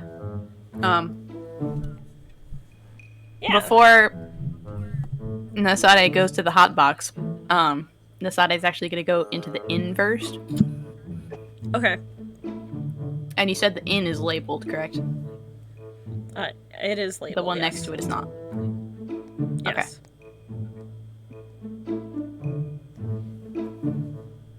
Okay. Inside we go. All right. Matthias follows. Yeah, we'll go on in too. We'll. I think the idea here is that we just swap the sign over to the other building, right? That's the idea. They're like, I don't want to go to an inn. Discord didn't pick up any of my maniacal cackling. It got some of it. I got some. Oh, that's really good. I mean, do you guys want to try it? Not yet. That Not would yet. require a all very for, good This is stealth for roll. you to figure out. How are you gonna make this little village interesting? Wasn't prepared for this today, but I think Yeah, I know. You all were prepared for me to like torture you emotionally, and I got that done at the beginning. Yeah. we're waiting for something horrible to happen, so we're all just like tiptoeing through everything. Is there I anyone don't in the inn? Sorry.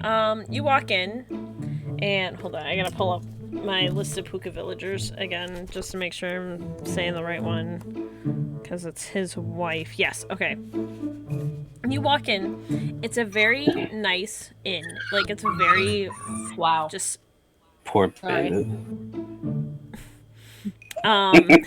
Bandit's just really upset about this inn being nice. Gonna kill this fucker! And, yes, everyone say hi to Bandit in chat. I love you, Bandit. Bandit is the most important part of this game. The so- ultimate protector. Until Franklin comes Absolutely. around. He protects us from Frankie. Yeah, that's probably Not doing fair. a very good job on your part. Yeah, I know. He keeps you guys safe, and that's all that matters. You walk in, it's a beautiful little inn, though. It's very cozy. The best way to describe it is hobbity, but, like, I don't want to say hobbity because it's not a hobbit village, but it's, like, very, like, just warm and, Are like, you looking for everything. cottage There's core? no... Yeah, it's very cottagecore, like... TikTok lesbian cottagecore. Like, just you love it there. It's so fucking comfortable. I mean that in the nicest way. That shit is so comfortable and just It delightful. truly is, though. I love it. It truly is. The sapphics know what they're fucking It paints a doing. perfect fucking picture, though. I can see it in my mind now. Yeah. And there's literally no one in there. All the tables are empty. And behind the bar, there's a very bored-looking rabbit. And when you walk in, her face peeks up. She's a soft pink color, and she face perks up and she wiggles her nose a little bit and she gets a big smile on her face. She's like, "Well, hello! Oh my gosh! I didn't think anyone would come in today. Well, ignore me. It's fine. Can I help you? Would you guys like somewhere to sit, to eat?" You know what? Is it okay if we actually ask you some questions? Yeah, sure. That would be fine. And she looks a little worried, like, what do these fuckers want? Oh no, we're not here to start anything. We were just wondering because we met your husband, Danny, recently. Hey, Brad, can you do me a Yeah. favor? Get like 2 inches closer to your mic. Okay. Hello. That better? You're just Much You're better. just slowly getting quieter and quieter, and I'm like, oh no. Oh, is that? We're losing. Oh no! And how I sound now? Perfect. He'll say, "Hey, yeah, no, we just met your husband, Danny, and we were just gonna see what you guys are offering here, because we were gonna try to help you out, try to get some more people to come in here." Really? You would do that? And she hops over her countertop and she trots on over. She's got big feet. She's like the cutest little rabbit, but when she walks, it's like big thumping noises. Amazing. I love her already. She's fucking adorable. And she happily wiggles her nose at the three of you and then kind of looks at you confused when you don't do it back. You're starting to catch on. That's how people say hello in this By village. wiggling their nose? Yeah. Oh, Matthias doesn't have a nose to wiggle. Ah, strange. Nasade also doesn't have a nose to wiggle. Sarah tries it, but one eye blinks and the other eye blinks at different intervals, and he's like, I'm sorry. She kind of looks at the three of you and is like, Oh, well, you are outsiders. I guess it would make sense. Our customs would be harder. My name's Mimi. It's really nice to meet you. Mimi! I will literally kill for you. I don't say that in game. Sarek will get on like one knee and like put out his hand and say, "It's nice to meet you, Mimi. My name's Sarek." and she puts a little paw in your hand and shakes it very happily. She has a very tough grip for a tiny bunny. Jesus Christ. Matthias also extends out a hand. She will gladly shake your hand as well. Also very tough grip. Nasade will just, like, give a little bow instead of shaking hands. She will bow her ears a little bit. Her ears are like, she's essentially like the same size as her husband, but her ears are like almost her entire size, just sticking straight up. That's amazing. And she'll bow her ears and she's like, It's really nice to meet all of you. Well, what services we offer. Well, I make a mean stew. I've heard it's not as good as Cal's, but I try my best. Everything is fish-based here. Everyone gets a little weird about, like, wanting to eat, like, animals that, like, exist here, you know? But, like, as like, animals and not, like, puka. So you could probably imagine how, like, uncomfortable that is. So, like, normally we don't serve anything other than fish, but I make a great fish and chips. Oh, it's so good. I get my potatoes from the halfling farm. Oh, it's so wonderful. What else? And she's kind of like, and she's pacing back and forth now. You just hear thump, thump, thump, thump, thump, and she's pacing. And she's like tapping her little nose, and she's like, Okay, hold on. Oh, of course we have our rooms. I have 20 rooms available, which is actually, like, a lot compared to a lot of taverns around here, which a lot of people don't realize that. But I thought because it's a port town, a lot of people would like to actually stay here, you know? I don't... Sarah's just nodding his head, just like, uh-huh. We have a stage, but no one ever plays music here. and she kind of like paces. I have really good beer. Beer's good. Okay. Most people don't drink the beer here, though, because of our neighbors. Which is fair. That'd be irresponsible. Your neighbors? Yeah, our local healer. Wow. It just keeps getting better. he has some really nice medicinal herbs that are really fun to burn and smell. But his name is Oliver. He's very nice. I'm sure he would love if you three stopped by and said hello to him. Though he doesn't talk a whole lot. He's usually really quiet. Finally. I don't say that out loud. Well, other than that, you've seen mostly what we have to offer in town. We have a blacksmith. He's really nice. He can be kind of stupid, though. Don't tell him I said that. He's really nice. What the fuck?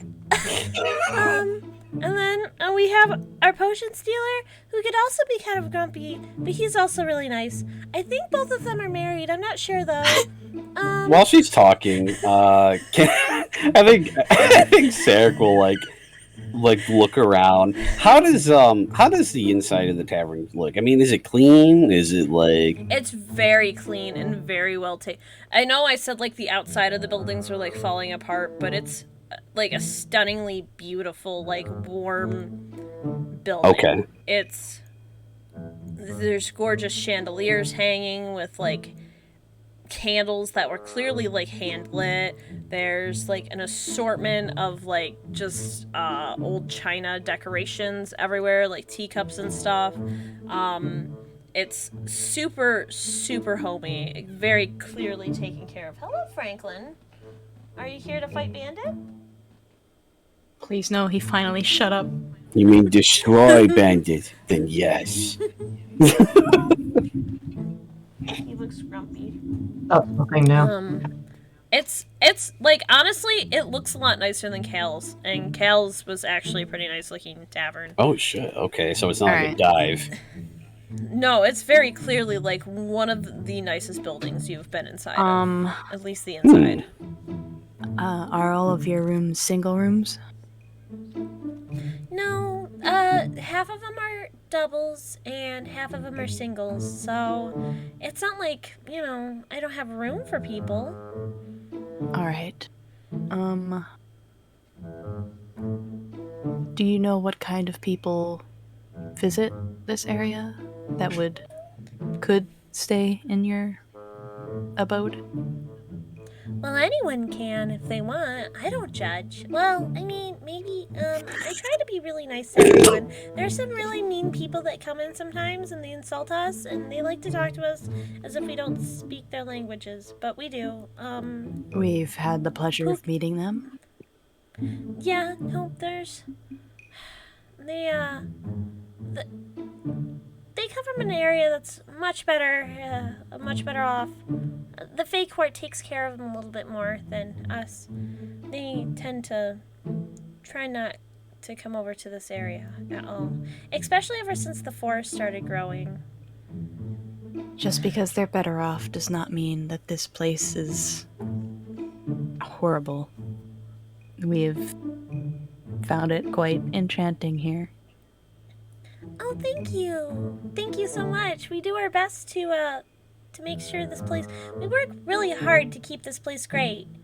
They just have their noses held too high to see what we see. That's true. They're also a lot taller than us, so they might not actually see us. Matthias raises a brow. I don't think that's quite the issue.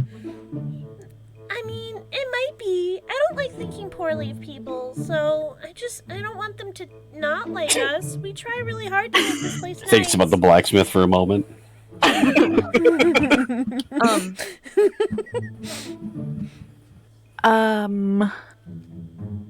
Does everybody that comes here or is just living here seem to go to the healer next door to you? Usually, there's not many healers that offer his services. Our local gardener actually grows everything for him, and then he curates it into, fun things.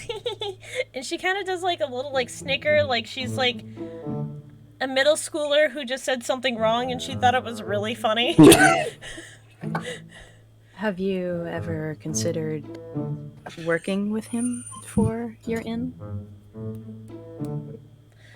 You know, I don't talk to him much. He's a little scary.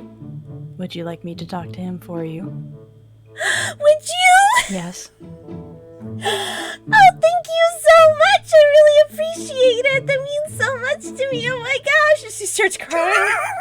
Nasade, like, puts their hands up halfway in alarm and is just like, oh god, what do I do about this? The entire time, Sarek is snickering, looking at this. Matthias is sweating nervously. Thank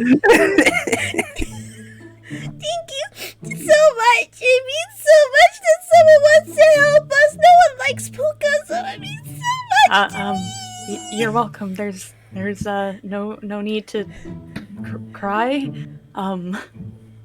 Is there anything specific you'd like me to tell him? Well, tell him that I would be interested in buying some of his product to sell here at the bar if he would like to sell some of my beer. But we have to both be really responsible because that would be really dangerous to mix those together. She starts crying again. I'll make sure to let him know. I think I have an idea for how we can accomplish both sales here. Thank you so much! As she starts jumping up and down, she jumps really fucking high, like higher than Matthias stands. And every single time she hits the ground, it's a thump, thump, thump. God, I'll kill everyone in this fucking village and then myself for these people. I like this village. This is a nice village. This is our getaway. This is the vacation, baby. Like, this is a bed and breakfast for us. Let's go. Let's go hang out with all the puka. Nasade will look to Sarek and Matthias. I'm ready to go next door if you both are. Unless you'd rather stay here, I wouldn't blame you. I don't look forward to being trapped in that smell. Sarek will just look at Nasade and just say, "Oh no, I gotta see how you persuade him. So I'll be coming." I made the horrible mistake of taking a drink of water. I could hear the smile in Sarek's voice. No. Oh no! I gotta see how this goes. I get it. That's the thing. He's like, "You're handling this. I want to see what happens." Awesome. So the three of you. Oh fuck, Matthias. I'm sorry. Frankie just fucking attacked me, like out of nowhere, And there it and is. it scared me. Franklin, please. There we have I'm it. trying to be nice to you. Would be a- He's gonna jump again. Would be a stream. Can't do it again, boys. Every stream. Would be a stream without Frankie fucking coming in and destroying your legs. Absolutely. It's my arm this Oh, even time. better. I had my arm on my armrest, and he's like, "Nah, bitch. That's where I put my paws." Get that shit out of here. Matthias, do you also go with Yeah. them? Okay. While the three of you are walking out, real quick, Mimi The will. stream's doing Okay. something weird. It looks like Stream? it froze on my end. Is it frozen? I'm good. For Fine for everyone? me. Yeah, I'm good That's on my fine. end. Let me. I have it pulled up for me. I can refresh Aw. it. Never mind. I have a 15-second ad. Hell yeah. I have to support. Okay, I have to oh. support my own stream by watching the 15-second There, ad. there we go. I just had to refresh, but it froze entirely for me after dropping. These new Twitch rules, Oh. man. I'm not surprised. Throw more fucking ads in there, you for yourself. So the three of you leave, and Mimi waves happily as you all leave. Thank you so much. I'll be right here. Send some friends in if they want some really good fish sticks, or fish and chips, or fish stew, or I have a carrot stew too, but not a lot of people. And then the door shuts, and she's still talking. I'm sensing a pattern here. Alright. She's lonely. Leave her alone. Nasade. Well, don't leave her alone. She's lonely. Nasade is gonna stare at the door to the next building I wonder how that stew is, though. Nasade, with their head down, walks into the next building. Awesome. Do the other two follow immediately? Oh, for Yeah. sure, for sure. Okay, all three of you roll Constitution, Oh, please. fuck. Mm, Roll for contact high. Yeah. Lady Luck, please be kind. Please.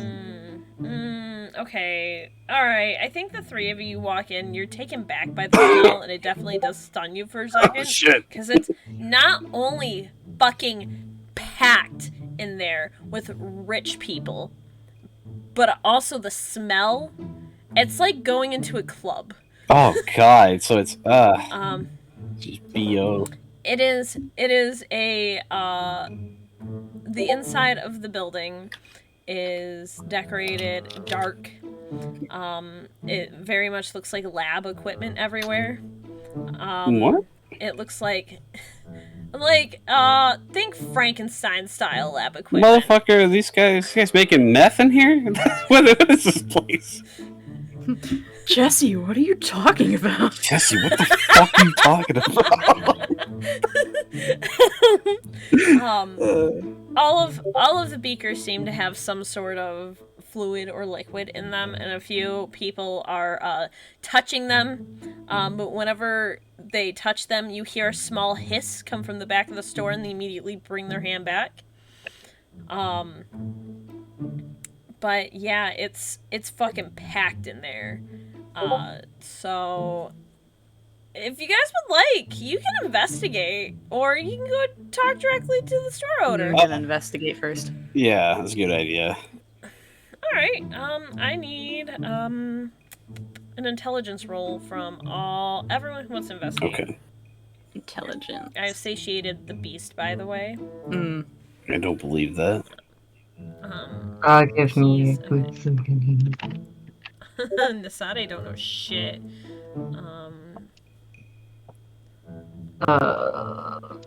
You said an intelligence. Yes, intelligence. Oh, this isn't gonna be good. I don't know shit. Awesome. Sarek, you are vaguely aware of this stuff because your time as a dad. Yeah. Yeah. You had to read up. Listen, every Halloween there was that scare of like they're putting fucking meth or weed or like ketamine in the fucking Snicker Yeah, bars. razor blades like, too. That shit was scary. Yeah, razor blades. Yeah, like that shit was wild west of. So, out of parental fear, you have definitely looked into a lot of Parental this. fear. This doesn't seem safe. It definitely, you can't identify any of what appears to be drugs, but you can definitely tell the people who are examining it are high off their asses on something. Pupils blown wide. It's just, none of them look super coherent. A few of them are, like, attempting to, like, talk to each other, like, I know we got a sampler, but should we buy some more? Or,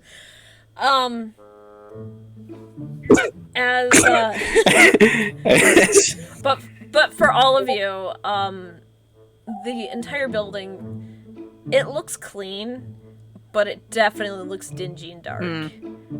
As if the mood is to try to keep it as dark and as calm for people who are going to be sensitive to light. I probably don't have to tell you guys this, but these guys are completely fucked. Like I fucked out of their minds. Look at that guy over there. Oh, The guy you pointed at is definitely just, like, looking at, like, clearly, like, some type of, like, daisy or something that has just been, like, hung decoratively in, like, or, like, a really pretty vase on the wall.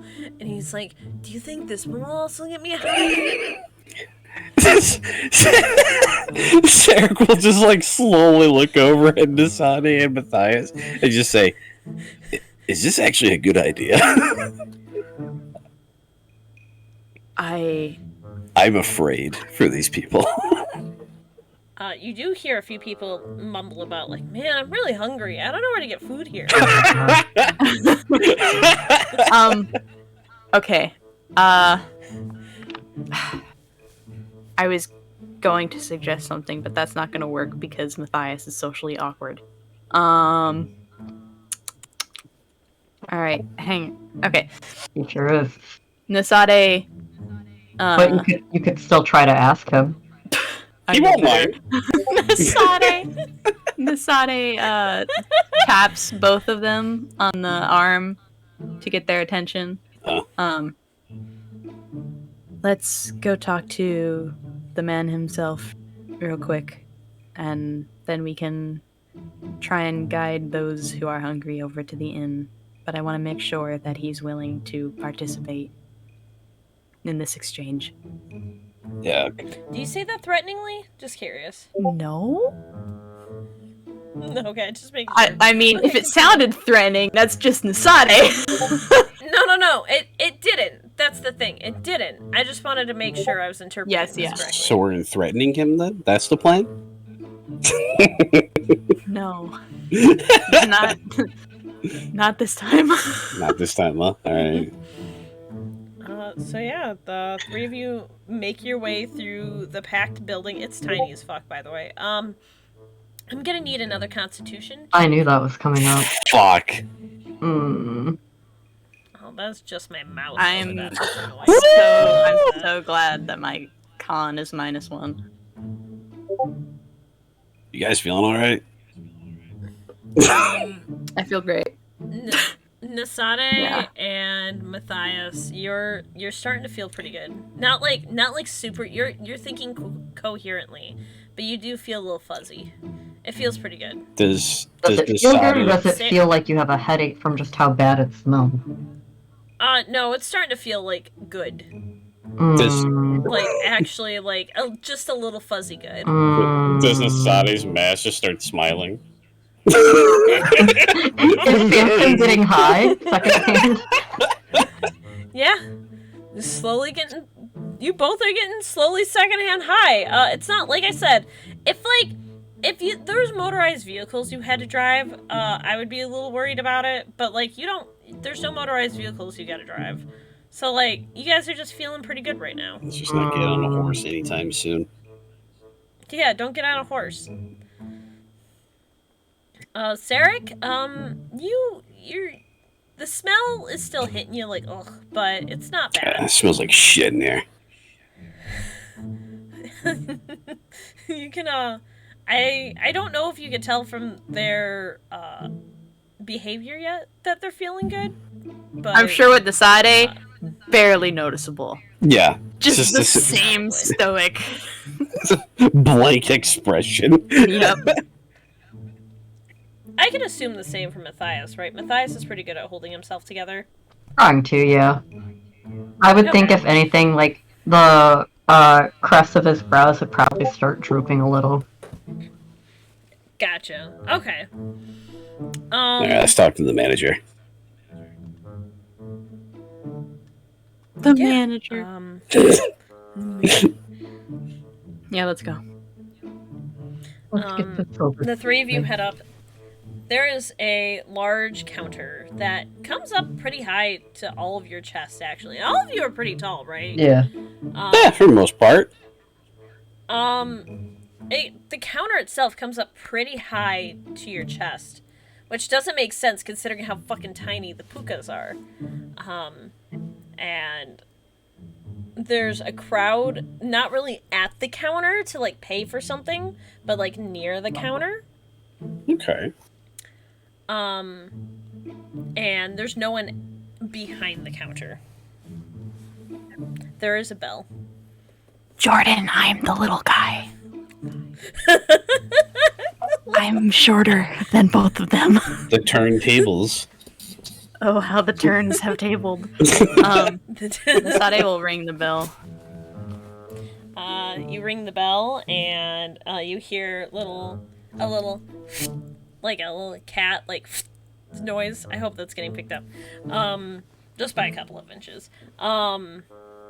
And you hear kind of like it sounds like someone's struggling for a second behind the counter, and then it stops, and very gracefully, a cat will jump up to a chair and suddenly be at head level facing Sarek. He is a black cat with deep orange eyes, and a very long tail, and he looks to be wearing like a little gray vest. A little gentleman. I love him. And his eyes look entirely unimpressed. And he just says, "May I help you?"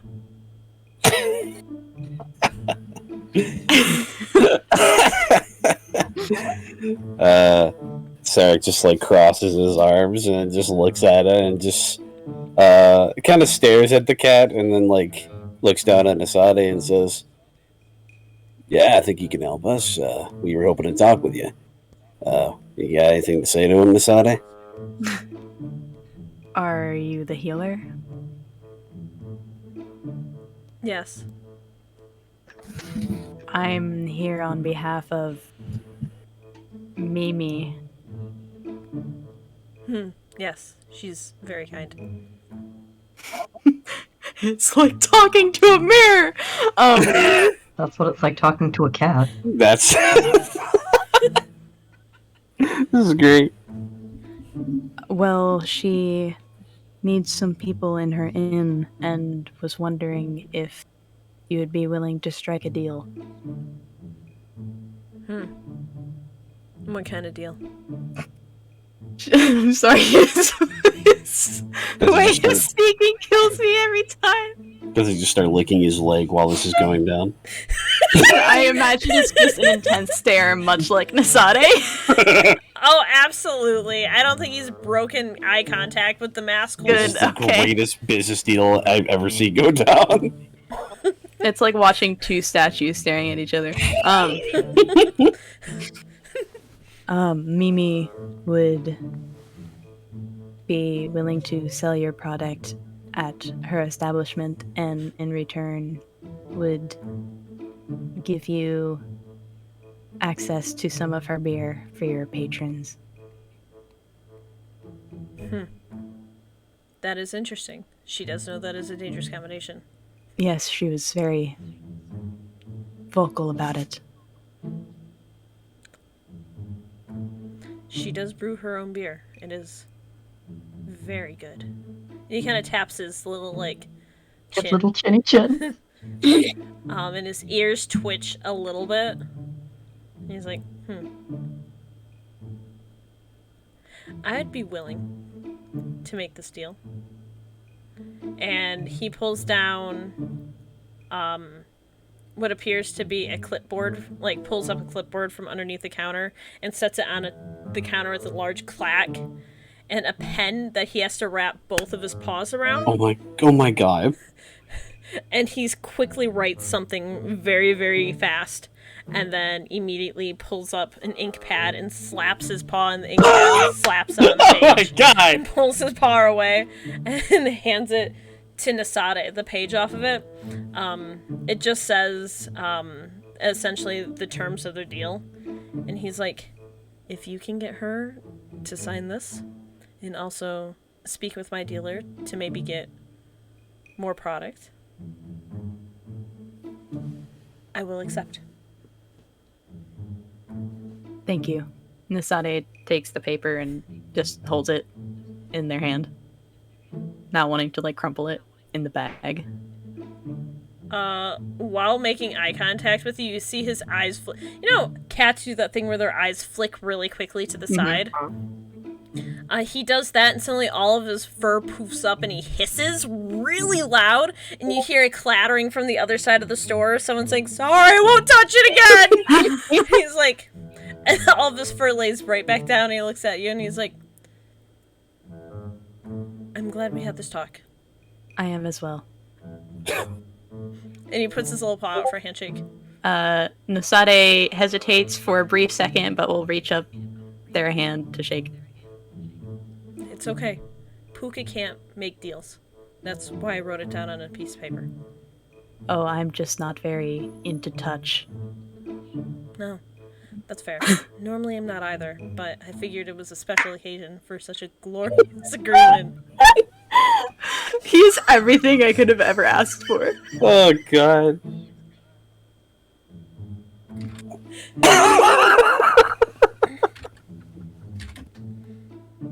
And he looks at Sarek and Matthias and says... Well, he looks at Matthias and Sarek and then looks back at Nasade and says, do the bird and the orc want anything? Nasade will turn to them.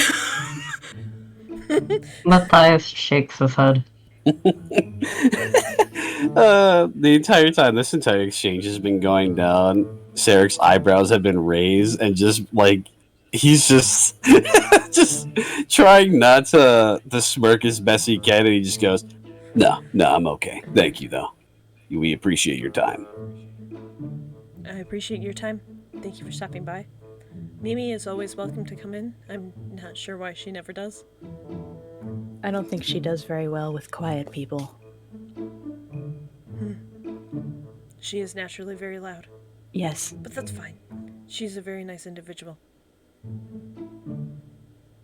I will return.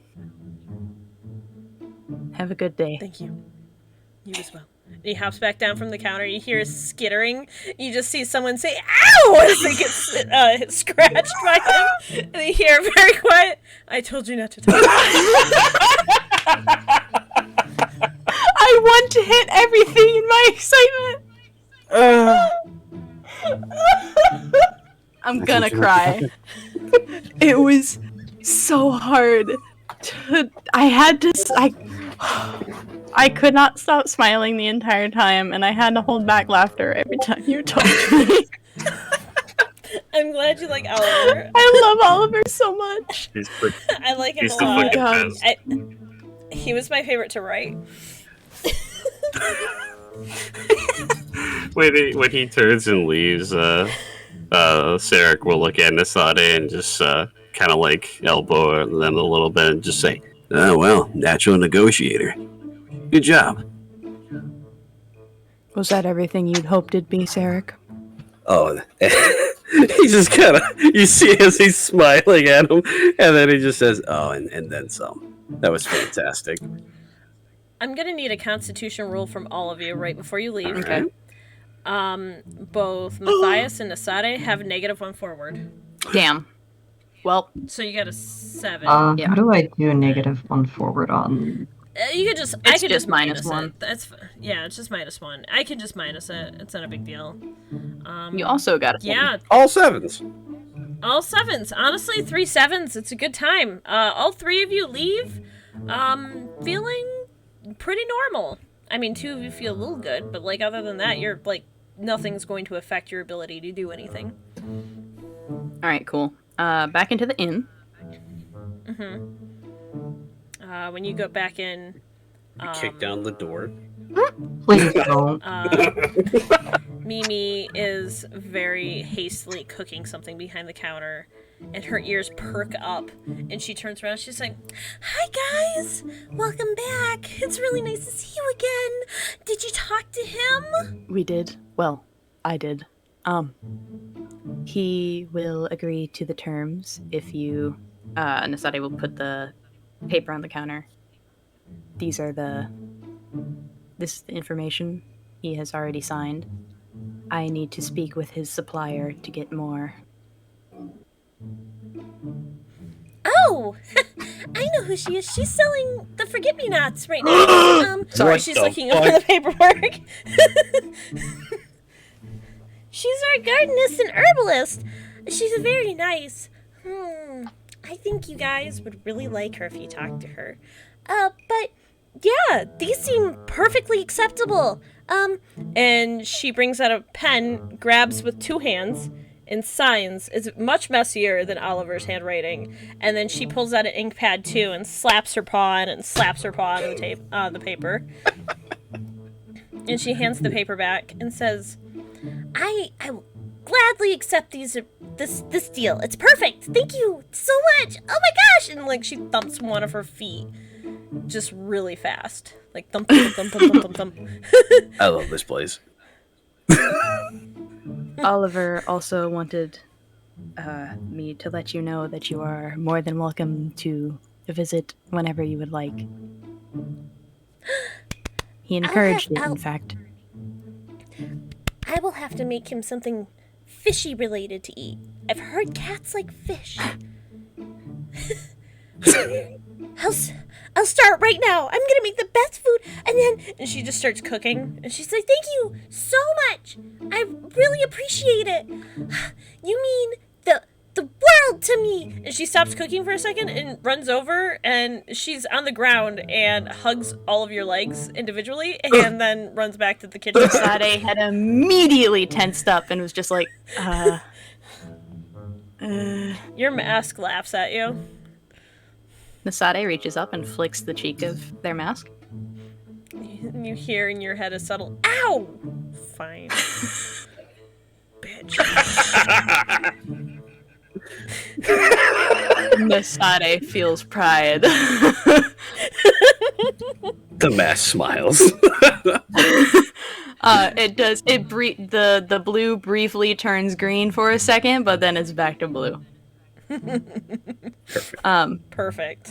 Wow, you both said that at the same time. Nasade will look at Sarek and Matthias again. Sarek? Mm-hmm. May I ask a favor of you? Absolutely. If I remember correctly, there were a few patrons that said they were hungry. It might be a good idea to mention the inn is making fresh food at the moment. While you do that, Matthias and I can go talk to the supplier. I could do that. I could round up everybody. Plus, gives me a chance to sample the food too. So, you guys have a good time. Nasade is going to take out a coin and give it to Sarek. No. I know you've used quite a few coins on food recently, so here. To fuel your food addiction. Listen, it's probably best that you don't you go down this path of being an enabler for me. But either way, I appreciate it. The noise! And he'll take the coin and pocket it.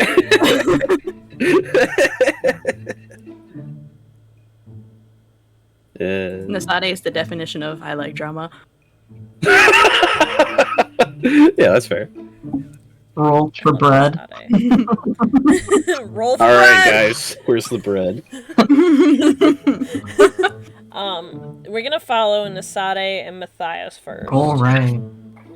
So you two walk out, and amongst the crowd has settled down a little bit. Most of them have shuffled into Oliver's shop, including those 3 bitches that you talked to earlier. Oh no, why am I not there? Oh, don't worry, you'll be there. Yeah, You're you'll going be into the there. It's a shop. good thing I'm not there. Oh, wait, sorry, I'm sorry, my bad. I misunderstood. My bad. I need to pause the conversation real quick because we mentioned the bread thing again, and I was like, wait a minute.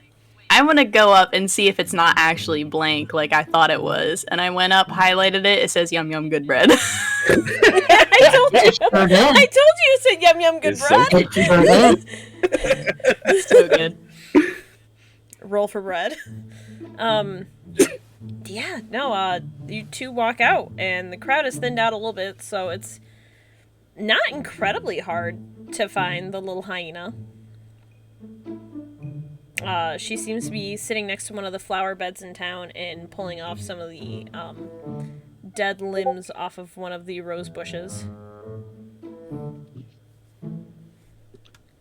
Alright.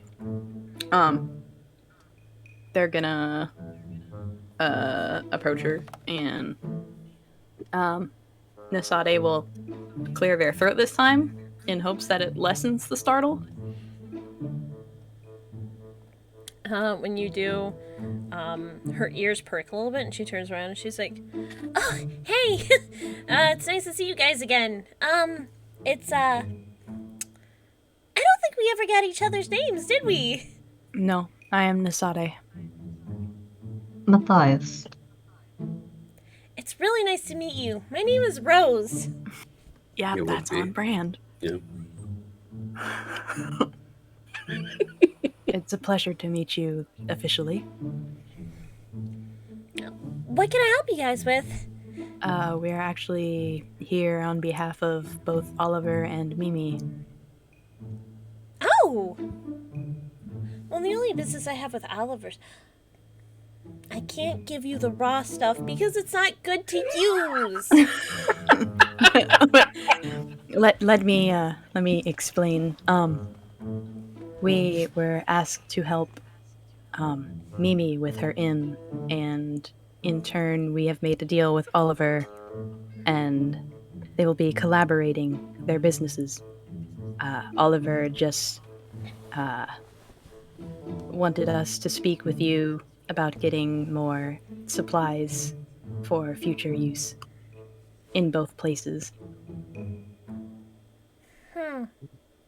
I'm absolutely willing. That sounds like a great idea. Oh, I love it when a town works together. Well, the issue is that I use a lot of potions to grow a lot of my plants in general, including those kinds. Is there any way, Oh, well, heck, you can come with me. I have to go talk to the potion expert. She reaches and grabs Nasade's hand, and Matthias is like she's a toddler and starts pulling you guys both forward. Once again, awkwardly stumbles yes. forward. Nasade once again tenses up and is just very stiff as they follow. Also, the moment that she was like, I need potions to do my things, I was like, I'm realizing what Nell is doing here. I'm realizing that we need to make this entire town Cooperate. work together for all of their systems to work. Yeah, no, that's exactly what it is. We have Listen, to I make had- the circle I had- of life. I had two ideas in my head, right? Two ideas in my head. And the first one was something you guys did not discuss at all, and the second one was exactly this.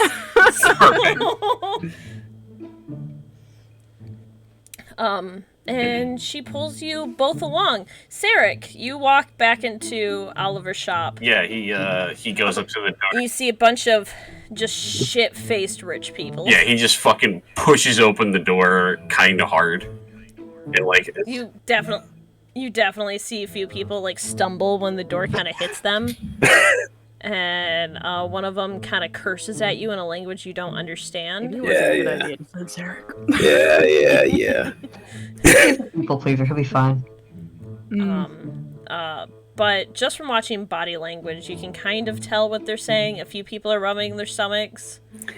Sarek is gonna kind of like scan the room a little bit, his eyes squinting as he looks at everybody, and then as he just sits there and like takes in and sees that people look like you're like, oh fuck, oh man, I'm hungry. He's just gonna go, ah god, I'm hungry as fuck. Everyone turns and looks at you. I think you see, because it's not super noisy in there, it's pretty quiet. Yeah. But as soon as you say that, everyone stops talking and turns and looks at you. You just see Oliver just kind of poke up behind his desk and his ears are flat.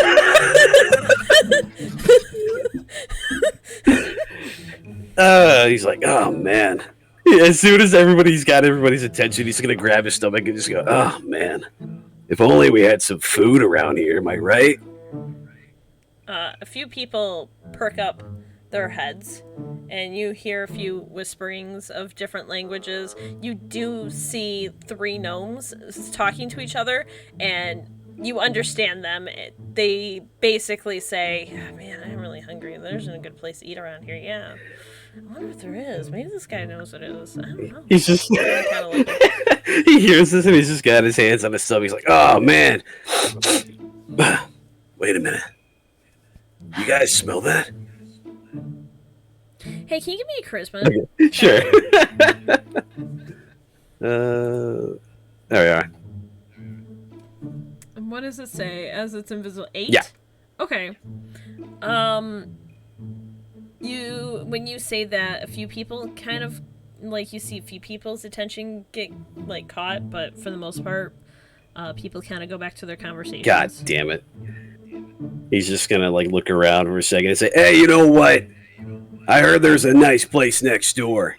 They're making some stew and all kinds of stuff. Yeah, anyone want to check it out with me? The gnomes walk over, actually, and they're like, in gnomish, say, Where is this place that you speak of? Because we're very hungry after partaking. Partaking. Well, Sarek will say back in gnomish, well, do I have an establishment for you, my friends? I heard they have some nice fish and chips. Go ahead and follow me. And when you say that, the gnomes look over and one runs over to like a very tall elf and kind of hits their leg and says something in Elvish, and they say something back, and the gnome is pointing at you. And the elves kind of all look at each other in that group and just kind of like shrug and start walking and following. You do run into the 3 mean girls. oh, okay. I don't even know. I don't even really know what they were saying before. So that don't bother me. They do kind of give you a look, and one of their stomachs, the fawn's stomach, like rumbles, and the redhead rolls her eyes and says something and grabs both of their forearms and starts dragging them after you. You don't empty the place, but there's at least like 15 people that you get. Hell yeah! That's what's up. When you bring them in, by the way, and they're all following you, Mimi's like, "Oh, hello, friend. Oh my gosh, we're friends!" Okay, that is Discord said no. Discord did not pick that shit up. What did she say? Oh, I'm sorry. It didn't. Got picked up on stream. Didn't pick up any of her words, but it did pick up her high pitched like screaming. Yeah. I just pictured screaming. She said quietly, "Oh, hello, friend. Oh my gosh, more friends." Really high pitched. Discord really said no. Not like this, We're fam. playing a little too hard. And she immediately starts setting plates on tables and starts like making like, if you want, just start a line here and bring your plates at the seats you're at, and just starts ushering people over, and she gives you a little wave as she's ushering people over. Do you get in line? Sarek is actually gonna ask her. He's like, hey, do you need any help? She stops and she's like, I would love it. I need a table runner and a busboy, and I feel like you could do both of those really well. You are really charming. Yeah, sure. That would be really nice if you could help me. I'm gonna need your roll dexterity. Oh, fuck. Alright. What did you think was gonna happen? I was hoping that it was just gonna be okay. Alright, well, let's see how this goes. Yeah, there you go. That's not what I expected. Oof. Oh, yep. You don't get any tips. That's perfectly fair. At all. Mimi is definitely trying to be very nice about it. Like, you're doing great. You think so? Yeah. You're doing. I think I get used to this. Doing so good. Oh yeah, you can help out anytime you want. He like drops like 2 or 3 plates. Ah, shit. No, it's fine. I didn't like those plates anyway. Sorry. I'll wash some dishes for you later. My bad. Actually, could you do that now? Could you do that now? Oh, right now? Yeah, sure, yeah. Yeah! And she immediately starts apologizing. I'm so sorry, he's new. He's never done this job before. And she's like cleaning up the messes, and people are like, no, it's fine. It's chill. They're all high. They don't give a fuck. I picture Sarek has an apron on, even though he has no reason to have one on. Just he's little decked waist out in apron? full armor, and he just has Yeah. this tiny little apron on. Yeah. That's what I pictured. Oh my gosh. His hair's all done up, all ready to go. And back to Matthias and Nasade. You're dragged over by Rose, the little hyena, to it looks like a combined stand one side is like leads into a building that's a blacksmith, and the other side leads into a building that looks a little bit more homey, but like right up front there's like, it looks like potion stuff, like magical potion shit, not like the drug kind. That's Oliver. Mm-hmm. No one's at either stand, and Rose just sits there and she's like, I wonder where they are. Give me a second. I'll go get them. I think. And she walks over and she puts her little paw, like, just very gently on the blacksmith side, and nothing happens for a couple of seconds. You could just see her getting kind of upset, and she just starts slamming on the stall stand of the blacksmith. And then you hear something just falling over in what appears to be the workshop of the blacksmith. And you hear oh my gosh, I'm so sorry, give me a second. And hold on, I want to make sure I get the description right. A golden retriever puka runs out with his ears pinned back and his tail kind of behind his, in between his legs. And he's like, I'm so sorry. Oh, hey, Rose, how's it going? And she's like, it's really nice to see you again. These are my friends, Nasade and Matthias. Nasade and Matthias, this is my friend Willie. Are you... Oh! Are you fucking kidding me right now? Oh my god! Willie and Rose! Uh-oh. Wait, no! Oh my god! Now I know why you asked what my favorite animal was! It's all coming together, boys! Oh my god! Oh, jeez. This is the greatest fucking reveal of all time. Willie's tongue just kind of slides out of his Yeah. mouth, and his tail just kind of like wiggles really quickly back and forth. He's like, hey guys, it's really nice to meet you. I'm a blacksmith. And he kind of wiggles his nose at you guys. Pleasure. Do you know where the potion cellar is? Oh, yeah, no, I could go to him. He's probably sleeping. He sleeps a lot during the day. Give me a second. Oh god. He just hops the stand over to the other one, immediately runs in, and you just hear, hey, wake up! And you hear very quiet, Willard, please. No, really, you gotta wake up! Someone wants to buy stuff from you! Willard, you know I don't like the daytime. You gotta wake up! And it was very sleepy, I gotta make sure I'm double checking this. A very sleepy, gray wolf puka, shuffles out after Willie. And he's rubbing his, eyes. He just looks so tired. And he's like, yeah, what, and can I help you? Hey, Rose. Rose waves happily and says, hey, Abel! My friends need you. Well, I need you, but, like, it's for my friends. Well, okay, so, like, you give me stuff, and I need to give that. Abel's just like, I understand, Rose. I absolutely understand. And just like that, now killed me. What can I help you guys with? Hang on. These need to be written down. I told you, Rose's boyfriend is out hunting right now. Oh, damn! Oh no! Anyway.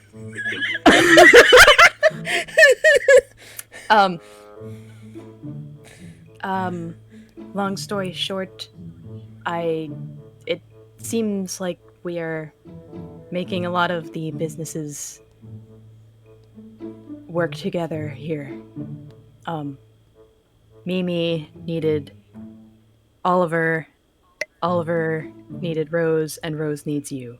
So Willie kind of like looks up and he's like, and I need Abel. And Abel's like, I know, Willie.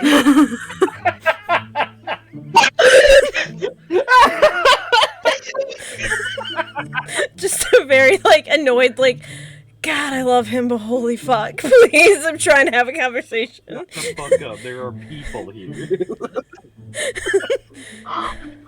Oh, man.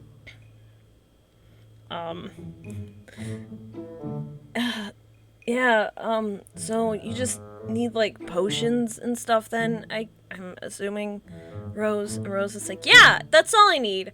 I need to be able to make more supply, so Oliver can make more drugs, so Mimi can sell drugs. And Abel's just like, alright, I guess, you owe me. Yeah, I know! Yeah, you actually owe me this time, though. Not gonna just take, like, let's have a bonfire together to make it better. Fine. I thought it was fun last time. And Willie's like, I thought it was fun!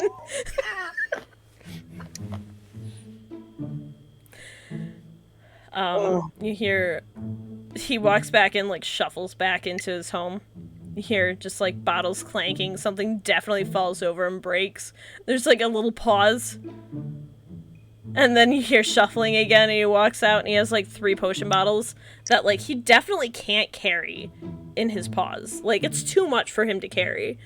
And he sets them down on the table, and he's like, alright, Rose, all yours. If you need anything else, can you, like, not hit me up at, like, in the morning? And Willie's like, it's almost night.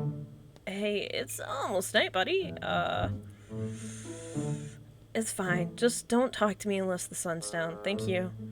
And he shuffles back into his house, and the stand doors shut completely. And Willie just kind of looks and says, he's a really nice guy if you get to know him. He's, like, so nice. And Rose is like, yeah, he is really nice. I thought he was quite pleasant. Matthias awkwardly nods.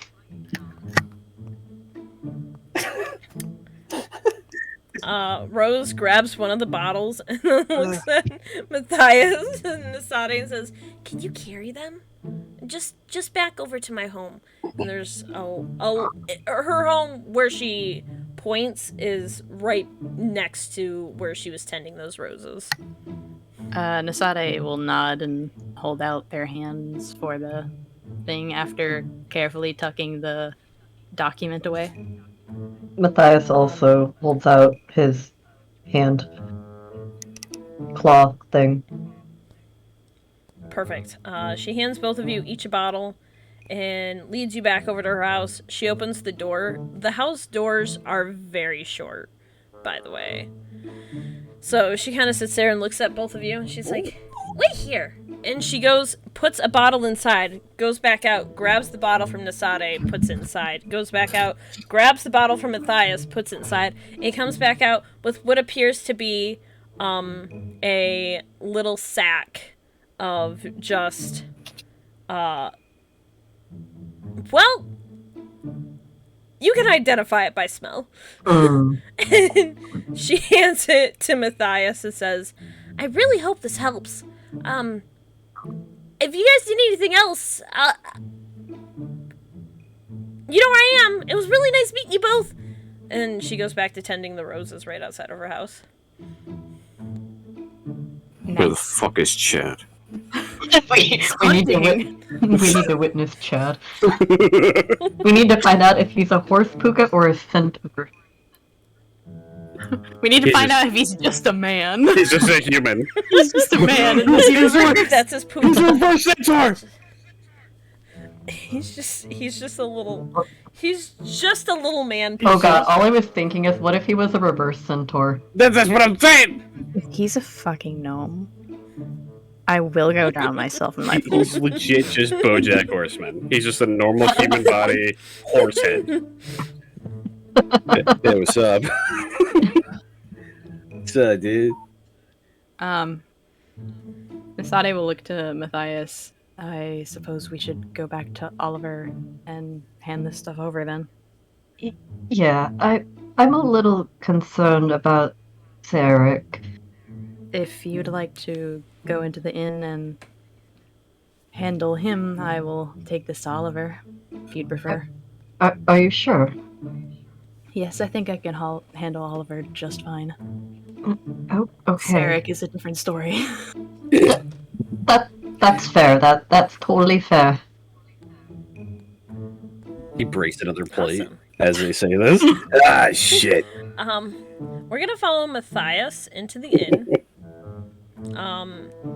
You don't see Sarek, but you see Mimi handling the bustle crowd.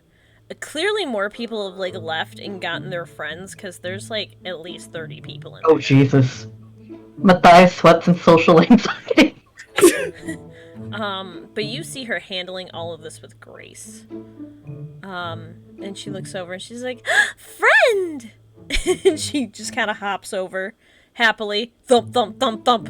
And she's like, "It's really nice of you to come back. Where's your other friend? Where's the sad one?" Sorry. Nasade went to go deliver something to Oliver. Sounds like the deal is going to go through just fine. I was more or less concerned because Sarek was here. Is everything okay? Oh, it turns out he's... Wow, my mic just cut out completely. It turns out he's not really good at, like, customer service or anything that relates... Like, he's really nice and charming, but, like, he's not really good at, like, doing the work part of it. Like, I think he'd be better as, like, a host of, like... But, like, there's not enough people, or, like, for, like, a host... Anyway, he's washing dishes right now, and you hear dish crash. Ah, shit. Sorry. It's okay, I didn't like that one either. I really liked that one.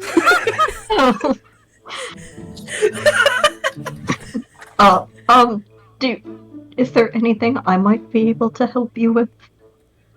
Can you handle dishes? Can you handle dishes better than your friend?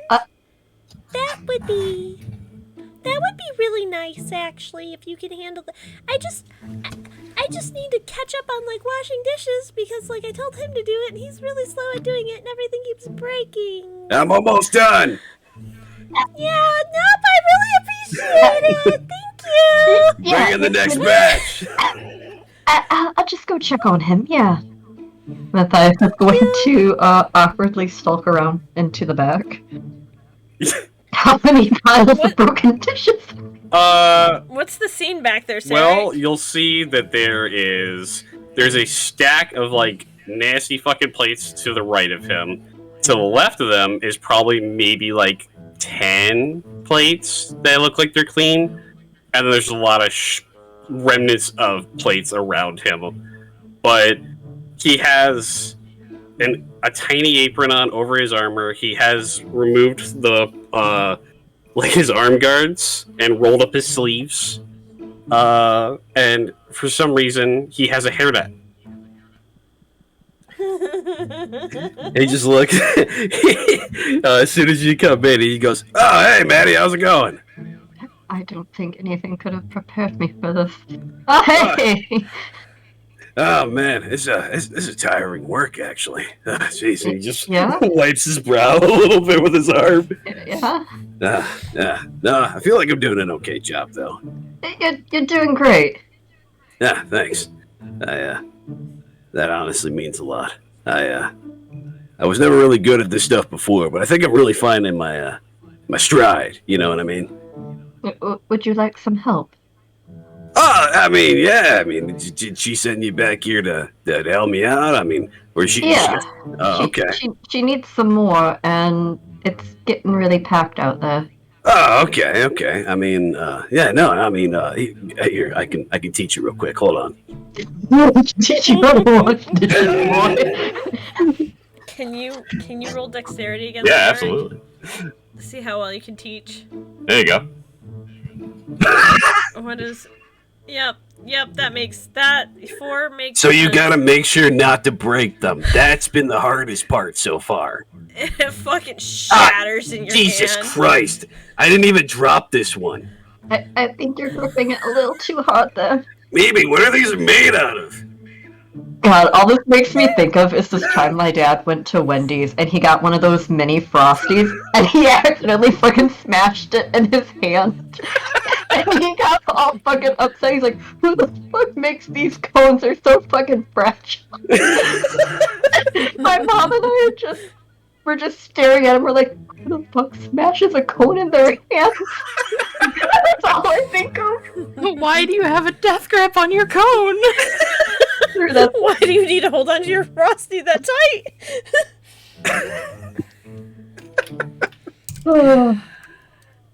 Would you like to assist doing dishes? Yeah, I will help poor Mimi and hopefully relieve Sarek.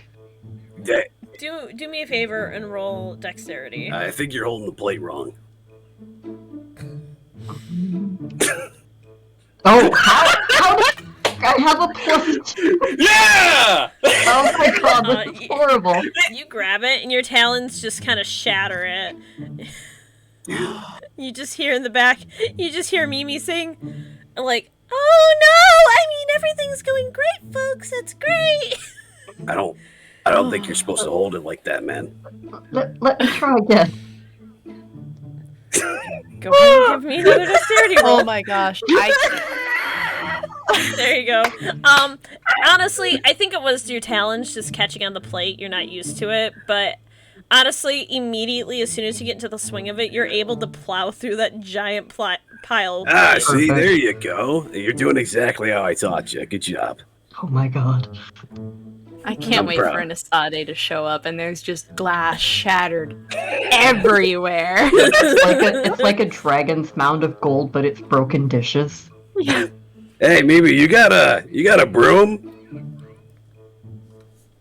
I'm Shatter the broom. Oh my She, god. like, her head pokes in the back, and she's like, oh, thank God Matthias is helping. Yeah, there's a broom in the back closet behind you. I'm sorry. Table 4 is calling for me. I gotta go. All right. I'll take care of this. You have fun. He's just gonna go and grab the broom and start sweeping up everything. Perfect. I'm not gonna make you roll for it, because that would just be Roll for mean. dexterity for sweeping. Roll for strength Yeah, to make sure you don't break the broom. Everything I Actually, touch dies. can we have him roll it for fun though? I just want to know. I just want to know if Yeah. he would have shattered it if it was real. Yeah. Yeah. Alright. Yeah, give me a dexterity roll. Yeah. It isn't real. It doesn't matter. Okay.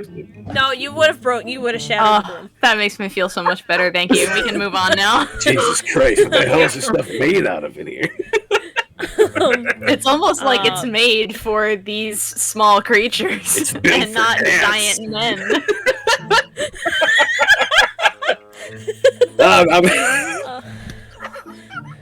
I'm doing my best, man. I'm trying. Nasade. You walk back into the I shop. do. It's a lot clearer now, and Oliver is calmly sitting in the chair. You can actually see him above the desk. And he's calmly sitting in the chair. Sorry, I choked on my spit for a second. You know what? Take your time, Rocky. Good for you, man. I panicked. I'm like, this is how I die on stream.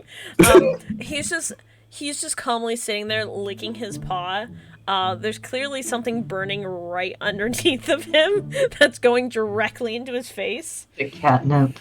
Yeah, that sounds about right. Nasade will come over, and bow their head in greeting. Oliver will look and bow his head and says, "Welcome back. How can I help you?" I have spoken to both Mimi and the supplier, and it seems that the deal is go. There is, hang on, I'm having a stroke. Nasade pulls out the document and puts it onto the counter, and then the bag as well. Okay. He takes both of them, and he gives a little quiet purr. And kind of shakes his head for a second. And he's like, "Thank you. I appreciate also all the work you've done. This will make this village run much smoother. We very much appreciate it. And he jumps down, but like when he jumps down off the chair, he lands on all 4 paws and then stands back up on his back 2 paws. Jesus Christ. And you see him open a cabinet, and he's kind of shuffling, and he shuts the cabinet door, and he jumps back up on the chair, and his tail's a little poofed. When he gets back into like the fumes of whatever's burning directly underneath of his nose, and he hands you the bag, and he's like, "This should be sufficient. I do not expect Mimi's side of the deal until tomorrow. So officially, you have been relieved of your messenger duty. Thank you." And your mask whispers to you, "See if he wants to join my church! See if he wants to join my church!" Sade, like in their head, "You have a church?" "I'm a death god. Of course I won't. Not yet. I used to. But then, like, a lot of shit happened." "So how do you want me to have him join your church if it doesn't exist?" "Well, he doesn't have a name, so he's useless to me either way. Let's get out of here. This guy sucks." What the fuck, dude? "And you call me violent?" Nasade turns around after bowing their head again and leaves to go to the inn. Yep, he bows his head as well. And before you turn and leave, you just see him settling back down in his chair, and he looks so relaxed. Good for him. Is he making biscuits on the arms of the chair? Yeah, he is. He would be. Perfect. Alright. Back to the inn. What chaos do I see? It actually seems to be going pretty well. It's really busy. But it's going really, really well. And there's a distinct lack of dish-breaking noises. Mimi will see you when you walk in. She's like, Oh, hello, third friend. Your 2 friends are in the back. It turns out they need to work together to wash dishes. Did you know that? No, though I've never seen them really handle anything very delicate, so I wouldn't have known. Did they break things? Sarek broke a lot of things. But he really tried his best. I give him that. Nasade lets out a little sigh and puts the bag on the counter for her. "Oliver does not expect your side of the deal until tomorrow. Oh my gosh. I also have a suggestion after hearing what happened with Sarek. Perhaps asking the blacksmith if he can make you metal plates could make things easier." That's such a good idea. and she gets out a little pad of paper and her big pen again, and she writes, "Ask Willie Plate." Ask Willie Plate. Yeah, sounds about right. Plot, please. And then she pulls out what looks like a little like book, like planner, and opens up. It's like a little leather journal. It actually looks almost identical to the leather journal that you guys saw that you pulled out of the package. Amazing. And she slaps the note in there and shuts it, and she sticks it back in her little pocket. She's like, Perfect. I'll make sure to ask him. You're so smart. Thank you again. You're welcome. I do have a quick question. Yeah? You have, like, a mayor of this town? Nope. Then I have another suggestion, if you would like to hear. Perhaps you and the other shopkeepers in this area should get together and have a meeting and see how you each could benefit from each other and make this place run a little more smoothly like we are now. That's such a good idea. Hold on. and she pulls out her little notepad again and writes, "Meeting with shopkeep." keepers and slaps it in her little notebook, and she sticks it back in her little like pouch, and she's like, Thank you so much for all the great ideas. I really appreciate it. You're welcome. Perhaps, you can let the patrons that are here, that this is a perfect place to rest before going across the way to see the circus show could be beneficial to you.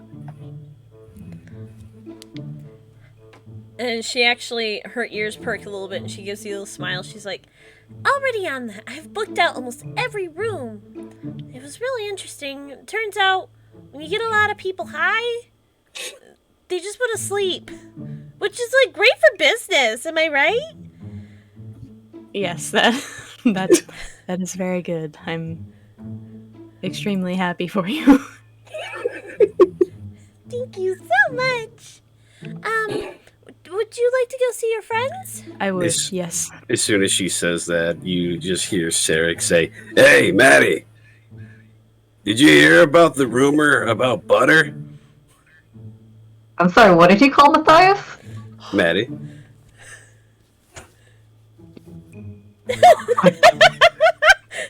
joke setup fucking fell flat. Wow, I see how it is.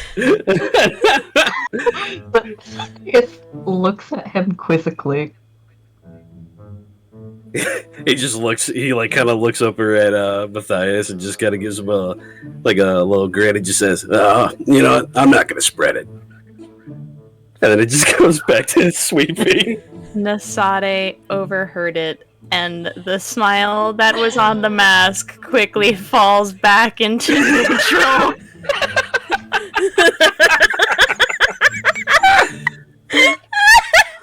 Amazing. Matthias just kind of gives an exasperated sigh. What? You didn't like that one? Uh, Come on, man. Nasade comes over to them. oh, thank God you're back. Oh, hey. Hello. How did it go? I have been relieved of my errand boy duty. Ah, sweet. So you can help out with dishes? I gave the crew suggestions to make this place run smoother. Very purposely ignoring what Sarek said.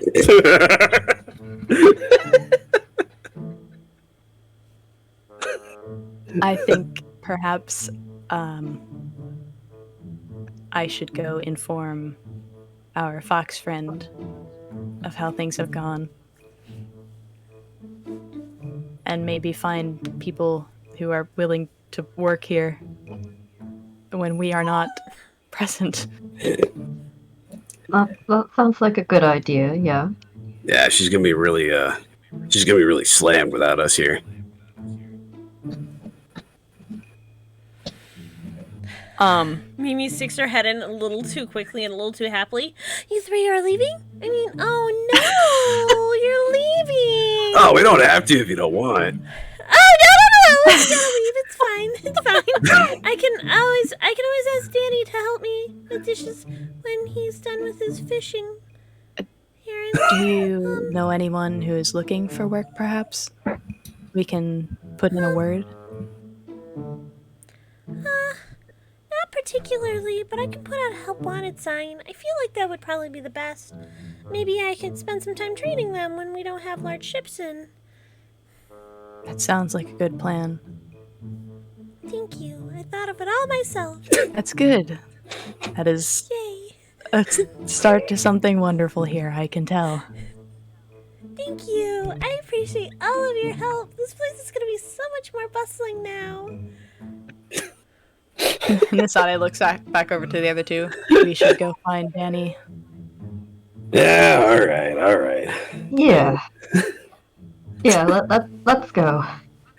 Sarek struggles to take off the apron.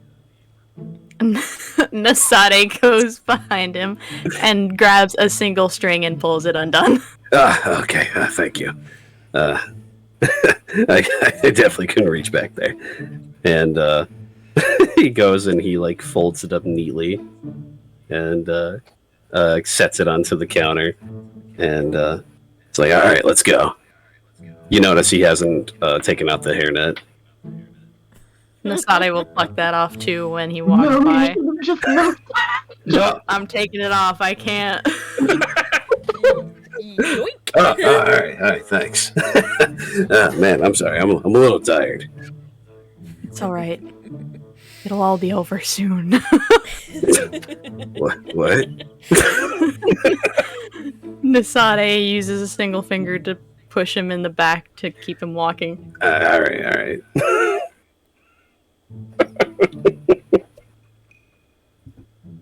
I assume Danny's gonna be by the ships. Yeah, over by the ferries and the fishing ships. Or fishing boats, I should say. Alright, cool. Is there a ship coming in? No. Damn. It does appear like you came in during the busiest time and it's kind of died down a little bit. Fair enough.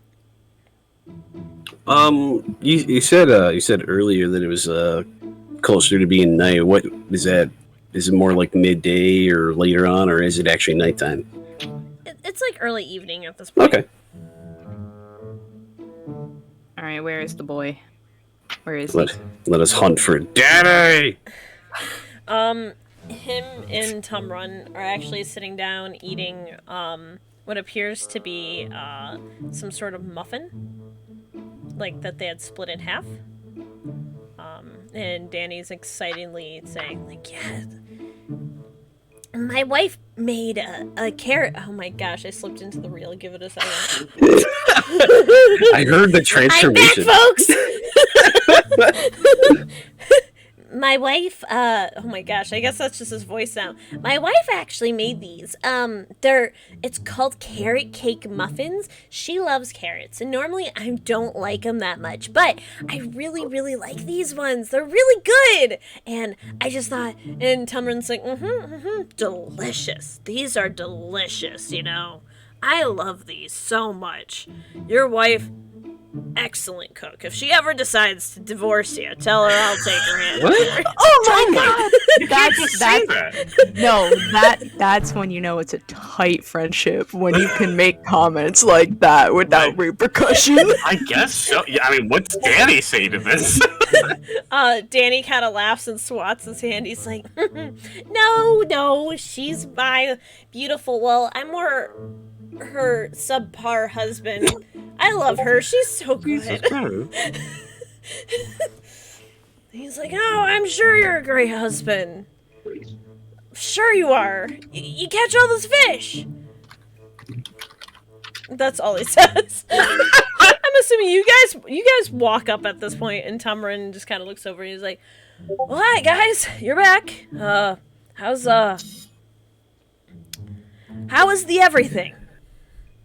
Well, it was everything. I mean, I had a lot of fun. I think you should, if you get a chance, maybe go take a look at the end when you get done here. Yeah, your wife might need some help.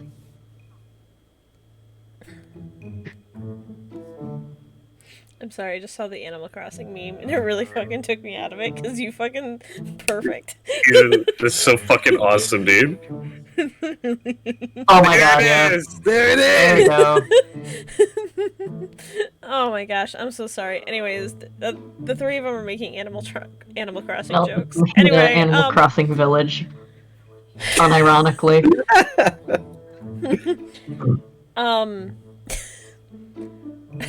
Danny's ears perk a little bit, and he's like, really? You guys were able to help?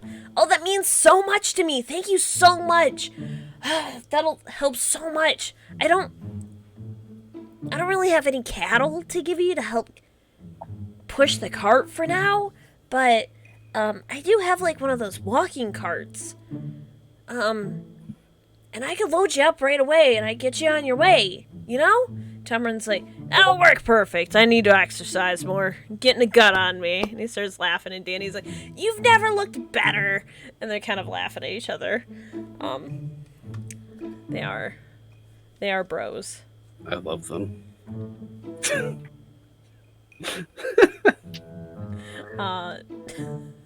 Tamrin does look at you three and say, if you wanna come back with me, I'm going back over to Cliffside. But I don't wanna keep you away from your jobs too long.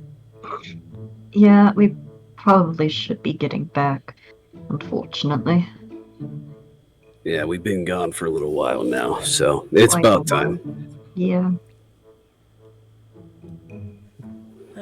But it was really nice to see you guys again, and traveling with you is great as always. I owe three of you a favor. And when he says that, he crosses his fingers and looks at his hand and looks at you guys like, I'm not actually making a fucking promise to give you guys a favor. He's like, I owe the three of you a favor. I don't think that is necessary. Oh, well, hold on. Let's hear him out. For Nasade looks at Sarek, and you can tell it's deadpan. You can see the nervousness happen, and Danny kind of laughs. He's like, nah, it's fine. I don't think the three of them would want to take your name or anything, buddy. Plus, if you did, you'd just end up like me, and, you know, you might be able to get a nice wife if you're like me. And they both kind of shit. Damn. Danny for the throat. They're both laughing wholeheartedly at each other, though. They might have been drinking. That's fair.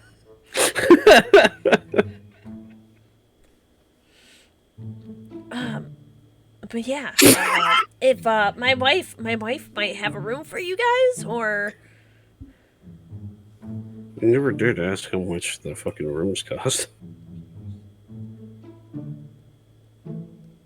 I'm sorry, I have to react at something real quick. We could probably leave the fee for having helped.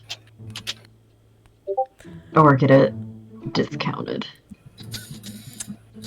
Samson quietly whispers to Nasade, didn't they say that the rooms were sold out? I believe Mimi mentioned that the rooms were pretty much all full. If there is one left over, it will be one, and that means that we would be sharing most likely. Well, you said it was early evening, right? So Yeah. well, I guess we want to hold off on spending any extra cash. I guess we could start and maybe camp when we get a little ways outside of town. Tamrin stands up and, because they're sitting on the ground eating, Tamrin stands up and he walks over and he kind of swings an arm sort of around both Matthias's and Sarek's shoulder and kind of pulls you in both for a hug. He's like, I appreciate both of you for helping so much. You three are like family to me. You know that, right? Like, Yes, Matthias in a hug? Yeah. yeah, Oh. He Matthias knows and Sarek, better than he to has- pull in Nasade. Oh. Yeah, he has learned his lesson with the Very Sade. quick. As they should. You three are like family to me. If you, like I said, like, I can't do any of that, like, favor shit, but, like, if you need anything, I got you. You'll be one of the first people we talk to, man. We appreciate it. And I'll Yeah. give him like a little pat on his arm. It's nice to have people you can trust. Yeah. This world is full of a lot of shitty people, and it's really nice to be able to know that I can trust you three. Of course. And also, just make sure you stay out of trouble, though. I'll do my best. I'll try not to make any more deals with, mobsters or Yeah, that'd be great. Then again, now the player me is thinking about what the mobsters look like, and it's just like a bunch of like bulldogs. The bulldogs from Tom and Jerry. Yeah. I think about the mobster cats. Oh yeah, With the bull yeah. hats. Yes, yes. Yeah. That's them. Is that Riley? Tumrin helps Danny up, and they both start walking towards his cart. Danny appears to be pulling a huge fucking net of fish like it's nothing. And they're both chatting happily, and they wave goodbye to you guys. I'll wave back. Yeah. Mm-hmm. I'm glad we're on first waving basis. First you know? waving bases. Yeah, no. Posture check and hydrate. Oh, my shit. spine! Stop shrimping. I can't. It's what I do. I am built for shrimp. I'm drinking actual water this time. I by the don't way. believe you. Who are you? Roll for I- charisma now. Okay, give me a second. What's my Roll score? for water. Yeah, roll for water, Roll please. for water. Gotcha. Hold on. Let's see what my water roll is. Okay, yeah. Damn. You got a lot of water. I do. Alright. Oh, on a d6. Okay. I'll believe you this time. Shrimp. Let me just snag that and put it in Discord. I think you actually had -1 forward to that. That is For how many times is it coffee or is it alcohol or is it alcoholic tea? Listen, it's actually none of those. I made myself tea, but it cooled down too much, and it's like one of those teas that tastes really gross when it's cold. So I only drank like half of it, and then I also just brought water down too because I thought like I might need those. Wow. Meow. Holy Shy. shit. They gotta get it out before the hurricane hits. I think like a hurricane. Yeah. Let's just start singing DuckTales. Oh my gosh, do you live in Duckbird, Shy? Yeah. I'm so sorry for your loss. But I'm assuming, you three, is there anything else you want to do in town? Did we want to check out the blacksmith shop? Yeah, we can. I mean, it's literally right there. Yeah, I mean we can check it out. I don't know if anyone want to stop in and actually try some of the food. Did you not try any while you were in there? I'm gonna be honest with you. Mimi, she worked me like a dog. She asked you to do one thing you can do, right?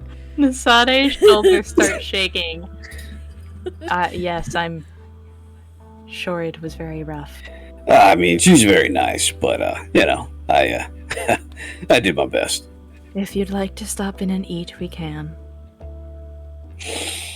Well, I mean, our place is actually even open more so, like even like blacksmith and like stuff like that, or is it just like the weed shop and the inn? If you poke over, actually you see Oliver locking up and walking on all four paws over to what appears to be a little house right next to the weed shop, and he unlocks it, walks in, and when he sees the three of you, he kind of waves and shuts the door. That's fair. So that is closed. If you spy over to the blacksmith and the potion shop, you see that there is a sign that says, if you need emergency blacksmithing, just yell really loud. But other than that, both of them seem to be closed up. And you actually, looks like you can see a little fire in the, like, coming out, not fire, but like smoke coming out of the chimney of the potion shop. Oh, that's kind of nice.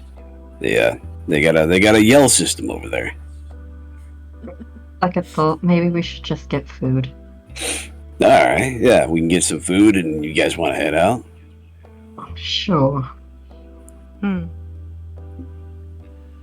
Yeah, the three of you head over. When you walk in, appears a lot of the people that were in there have gone up the stairs to the actual, like, inn part of the inn. And there are quite a few open tables. When you walk back in, Sarek is seen first, and Mimi looks horrified. And then when the other two come in, her ears droop, like, relax, and she's like, "Hello, friends. How can I help you?" He's like already waving when he comes in, smiling, and he's just like, "Hey, yeah, we actually we wanted to stop and try some of your world famous food." Oh, I'm the house. Is there anything in particular you guys would want? The three of you help me out so much. Oh man, can I get some of those fish and chips you were talking about? Absolutely. And she pulls out that same notepad and sets it on the table that the three of you at, and pulls out a pen from the same pouch and uses both of her paws to write down fish chip. I love how she writes. It's so good. And she looks at Matthias. What were you thinking? I'll try the fish and chips too. She puts a little X2 next to it, and she looks at Nisade. What would you like? I will also have the fish and chips. Yeah. Crosses out the X2 and writes X3. Yeah. Do you guys want anything to drink? Oh man, I mean, we might as well have some of that world famous beer, right? I mean, when in Rome. You can. I'll just have water. I'll also have water, Nisade says right after Matthias, so she doesn't have to cross anything out. She writes down ale, watt, and then when you said that, she writes a ×2. What? Wow. And then she puts her pen away and grabs the little notebook and closes it, and she's like, I'll be right back. and she runs over. And it takes a few trips, but she does bring everything out to you guys. It's fucking delicious. Oh, thank you. That shit's amazing. Like, astounding. Why the fuck wasn't there people in here beforehand? Oh my god. What is in the batter? Oh my god, it's so amazing. She is just so happy that you guys like it, but that shit is delicious. I had an idea that like seriously eating it, and he's just like, oh my god, and he just slams his fist on the table and the fucking as he like excited, but then like the plate breaks as he does. God damn it! It happens. You just see Mimi just like walk over and just like, I'll give you a napkin to put the rest of you, and she walks over with the little napkin and takes the pieces of the broken plate and sets the food on the napkin. Oh man, There you go. oh, you're so nice. Here, you know what? I feel bad, and he'll go and he'll reach into his coin purse and pull out. He's like looking at his coins, and he kind of like looks at the bag and looks back at her like, "Ew," and then like hands over 3 gold coins. He's like, I don't have a lot, but I feel like I at least owe you. She grabs them and puts them in her little pouch. She's like, I really appreciate it, Zarek. You're a man of honor. I try my best, and I'm glad that things worked out for you so far. She gives a little nod, and someone else calls her over to another table, and she's like, I have to go, but I hope you guys have a wonderful meal. Thank you. Oh my god. And he just goes back to eating. So the three of you eat. Is there anything you would like to do while you are here? I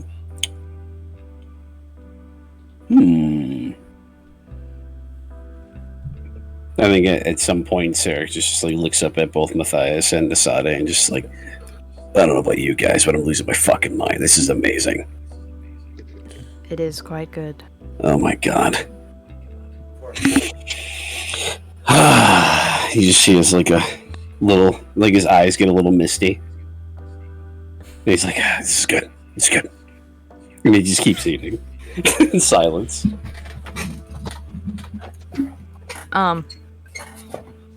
Nisade at some point will try and either get Mimi's attention or just go up to her.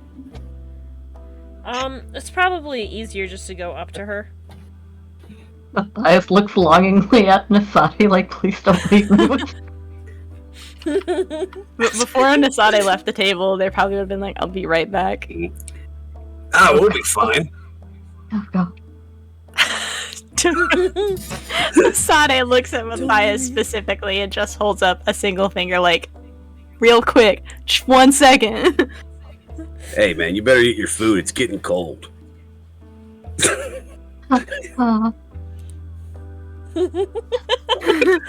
Quiet panics. There's so much panic here and not a single disco in sight. Brace yourself every time Sarek opens mouth. So you walk up to Mimi. Mm-hmm. She turns. Can I help you, Nasade? Do you hang on? Do you happen to be selling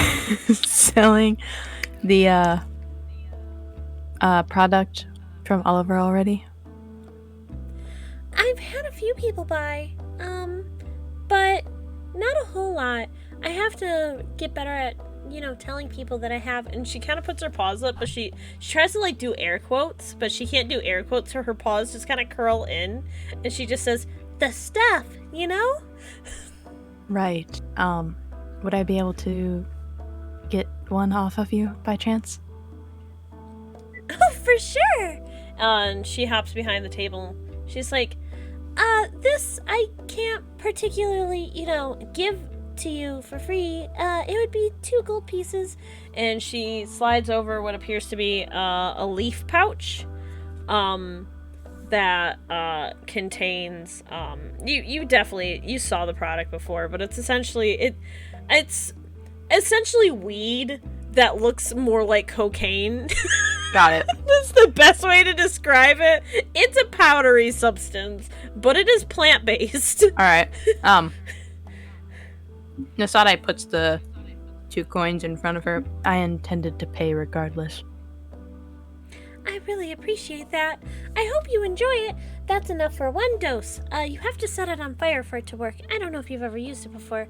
The easiest way to do it is just kind of, put it in a little fire, maybe like a candle or even something, and just make sure you're in a closed room. Oliver's place is great for this, but unfortunately, it gets a little stinky in here, so I do tell people that they have to go outside to use it, because it gives me a headache. I understand. And she looks at you and she's like, You can't use it in here. I didn't intend to, but thank you. Okay, thank you. Nasade will go back over to the table. you can just label that shit as drugs, by the way. Cool, alright. Mystical drugs. It wouldn't be a game with us if there wasn't fucking drugs involved. Yeah, chemical drugs. How much does it weigh? It's really, really light. There wouldn't be a weight on it. I didn't think so, but I wanted to make sure. And when you come back to the table, I'm assuming you sit down and finish your food? Yeah. All right. Is there anything else you guys would like to do while you're I here? realized I was muted. Amazing.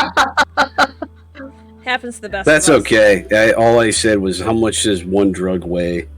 And also, I said, why is it that every game I play with Shy and she always gets drugs? Listen, all else fails, do drugs about it. I like. Just do cocaine about This it. is a theme I'm starting to notice. Either way, no, I'm good. I do not condone the use of drugs. Chat? Chat, this is a PSA. Don't do drugs. Not a Nell game until the drugs kick in. Didn't get to the hard stuff yet. Just tell me where the Capri Sun's at. Yeah, what did Abel put in those Capri Suns, huh? So it's funny because when I went to the grocery store the other day, I saw wild cherry Capri Suns and I took a picture of them. So probably a bunch of cherries. Just kidding. He didn't make them. They were already pre-made. That is true. He did have a dealer, so they're kind of drugs. He's got a dealer. He does. That dealer works True. at a sketchy hospital. It's good. It's good. I like this. Lots of quote-unquote cherry Capri Suns. Yeah, it's just chunky cherry flavor. They're Abe's favorite. Get yours today. If you guys are all set though, and there's nothing else you would like to do, Mimi will wave at you as you take off. Sounds good to me. Yeah, wave back. When you get outside, it's definitely darker out. You could probably make 2 or 3 hours worth of travel if you want, but you're definitely not going to get back to the circus. That's perfectly fine. We made some headway. Well, it's probably about that time. You guys want to make camp? Yes. Probably for the best. All right, and we'll start making camp and getting shit together. Perfect. You 3 make camp. You find scrap wood to make a little fire. And the 4 of you sit around the campfire and relax. I'm sorry? You said that in your very not safe tone. Just the I'm sorry? Really just like immediately got me laughing. There's Nasade. Yeah. And then across from Nasade there's Matthias. Yeah. And then over kind of like on like in between those two you have Sarek. Yeah, right? yeah. And right next to Sarek is Quinn eating bread. That son of a bitch. Hello, Quinn. Jesus Christ. He has bread in his mouth. He's like, "Oh hi guys, what's up?" Cool. And he kind of really reaches in his bag and he pulls out like one of those like water. What are they called? Water canteen. Like, Canteen? yeah, canteen. Thank you. And takes like a swig of it and he puts it away and he's like, "Sorry, that a lot of bread, you know." I've heard it's not good for you to eat that much bread, actually. Like, it's supposed to make you fat or something. But, like, honestly, it's delicious. So, like, I don't see that as, like, a bad thing. If it's bread, why not? Yeah, I mean, bread's part of the food pyramid, so... Keep in mind, this kid is a fucking beanpole. Makes sense. Does he look injured at all? He looks like, sorry, I had to take a drink too. He's fully, like, when clothed, he doesn't, like, have his arms or legs showing, but his one knee, he definitely has elevated a little bit more, and looks like there's, like, something larger underneath of, his clothing. Like, on his knee. Gotcha. Oh, okay. And he's just kind of, eating quietly. He's like, "What? Can I just, like, come hang out with my best friends?" I thought you had returned to the circus.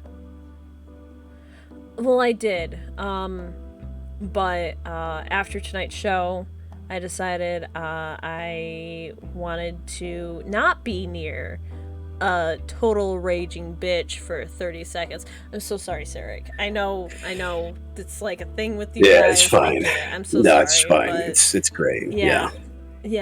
I figured I'd just go take a walk, and in the middle of the night, as one does, you know. And he shoves more bread in his mouth.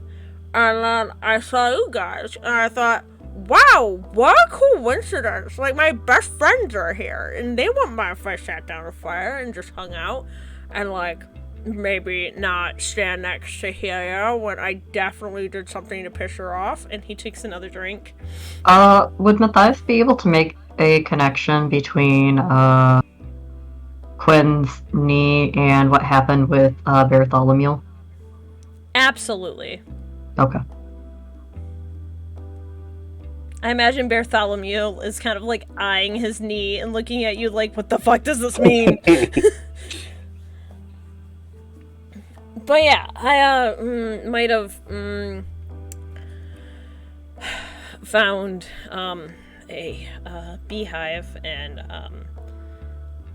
threw it in Helia's tent and ran. Just thought it'd be funny, you know? Matthias face palms. Masade shoulders are shaking.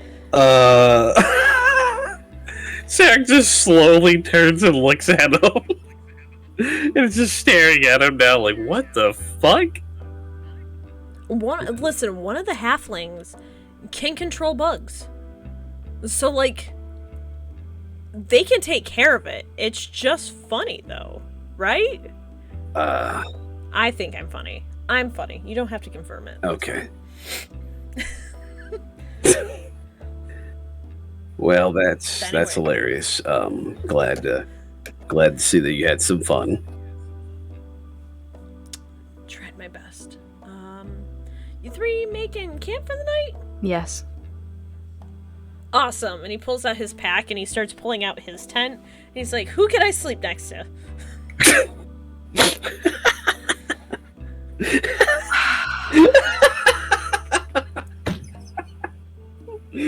Oh god, the collective of I could just picture everyone just going Collectively silent. This man. He makes eye contact to Matthias and said, I think I'll set my tent up right next to yours. And he starts setting it up. Nasade will go over and help him set it up. That's fair.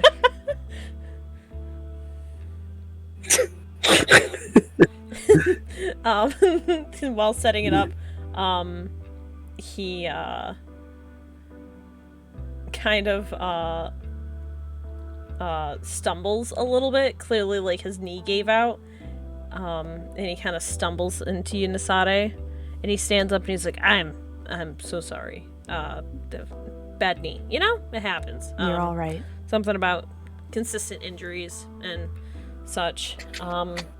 Hey, can you give me a wisdom? No! I was gonna say it in the chat!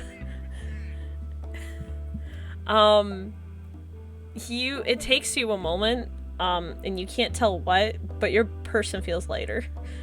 I'm glad you said something, because I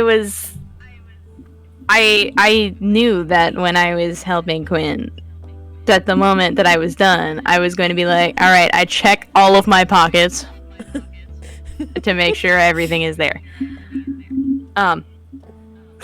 Nasade is going to grab Quinn by the elbow. Yeah, what's up? The tent's like completely put up at this point, yeah. And what's up? You have taken something that belongs to me, Quinn. Do I look like I would do that? Yes. Me? Sarek looks over. Yes, you do. He pulls out of his pocket the forget-me-not, and he hands it to you, and he's like, you guys are no fun. Is that the only thing you took?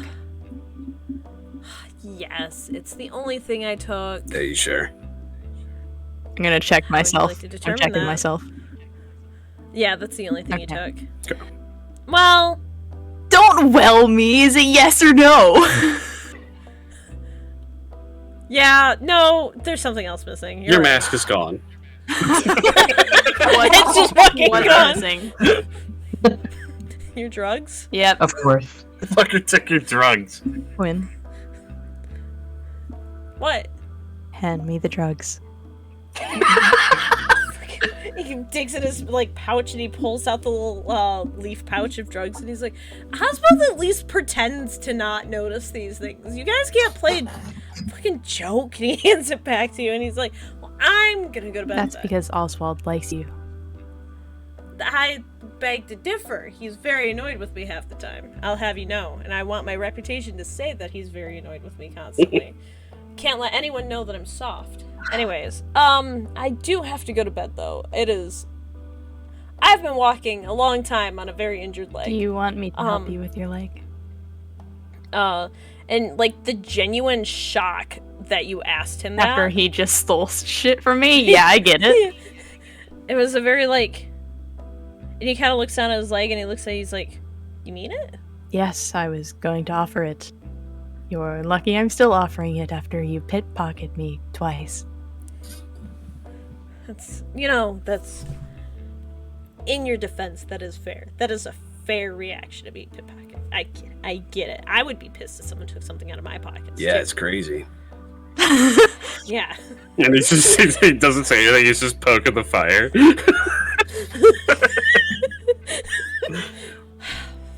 Fine. No, that would actually be really cool if you could do that.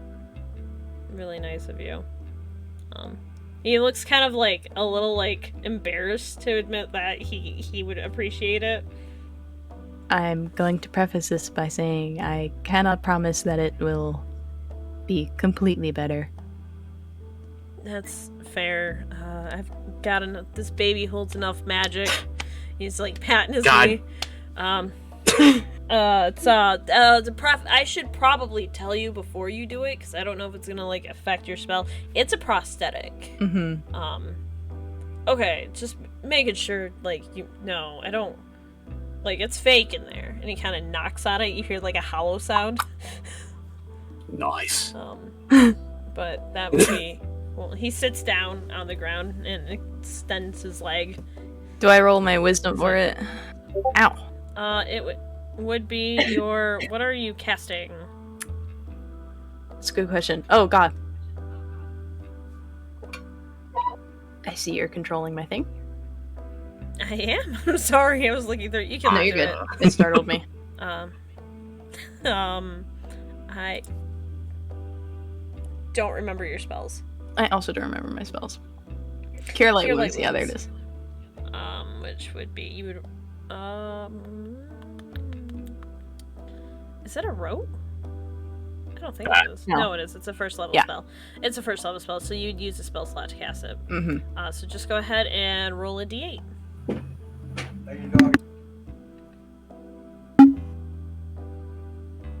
Oh. Wow. Oh no. Hey, Quinn, I'm gonna take your prosthetic. You're gonna yank it off. So Takes his leg. So the spell works automatically because you spend a spell slot, but it doesn't do a lot of work, and I think it's solely because you're not used to working with any kind of prosthetic. You use your magic, and even though you were warned, it was still a very like, oh, that's not organic in there, so your magic kind of didn't know what to do. It does, you can tell that like very visibly he looks like he's in less pain. That's good, at least. He still is like really careful when moving his leg, but very visibly he's in less pain. That's good. Thanks, that helped a lot actually. I wish I could have done more, but I'm not used to prosthetics. I should probably use this time to tell you that I definitely did take something from Sarek as well, and he hands you another forget-me-not. What? What He is... really likes picking on Sarah. So I feel like I should own up to this one because like you just helped me in a very kind way, Nasade, and I very much appreciate it. You are a very kind person. And Sarek is going to kill me if I don't give this back to you. So here's this, and I'm gonna go lay down. Thank you so much. And just remember, this is all in fun and games, and I don't actually want to steal your things. I wouldn't have kept it from you or anything. And he shuffles into his tent. Always a pleasure, Quentin. Nasade will walk over to Sarek and hand him his forget-me-not. He doesn't even look up, he just takes it out of their hand and puts it in his pocket. It's just like, God.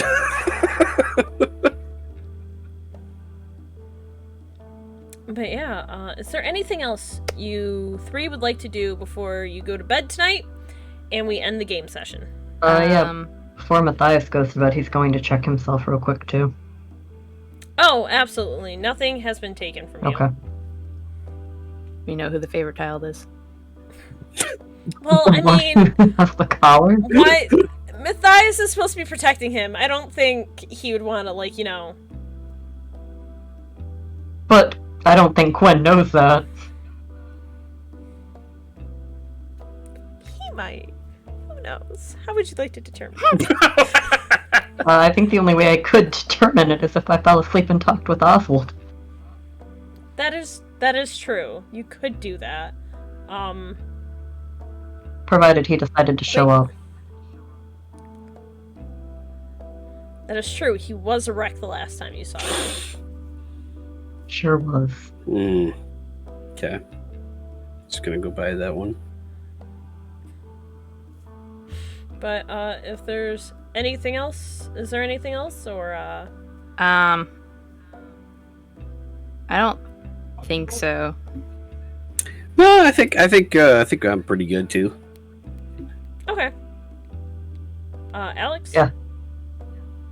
Alright, cool. And then you all head to bed tonight with the intention of going back to the circus finally with the package in hand for Helia next time you get there. Hell yeah, Yay! game 4. We did it.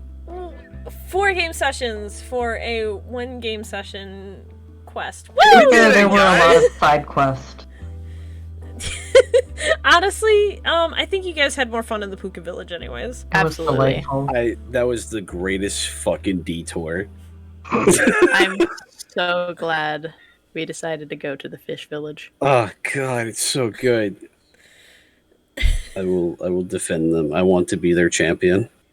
I want to go to there. You can. You are a paladin, and oaths are your I thing. know. I will figure this out.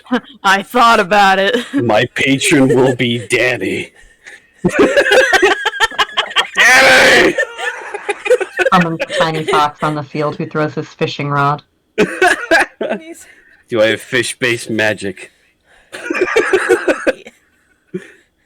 You're really good at making sushi suddenly. This is so fucking easy now. It all makes sense. Thoughts at a million miles an hour. It's just the calculations going in his head. Oh god. But yeah, that was it. Next time, head to the circus. You guys should get there actually fairly early in the day. So, unless you guys decide to do anything else. Okay. Cool. We're almost done with our first main quest, guys. Hell yeah. I'm sure it'll go well. We're like, Yeah. Especially after Quinn threw some bees. I mean, He's just a little rascal. Helia's gonna choke me. Bees? I mean, she will anyways, but why this time? Yeah. I just have Yeah. a feeling. That's fair. yeah, that's fair. Call it a hunch. That's fair.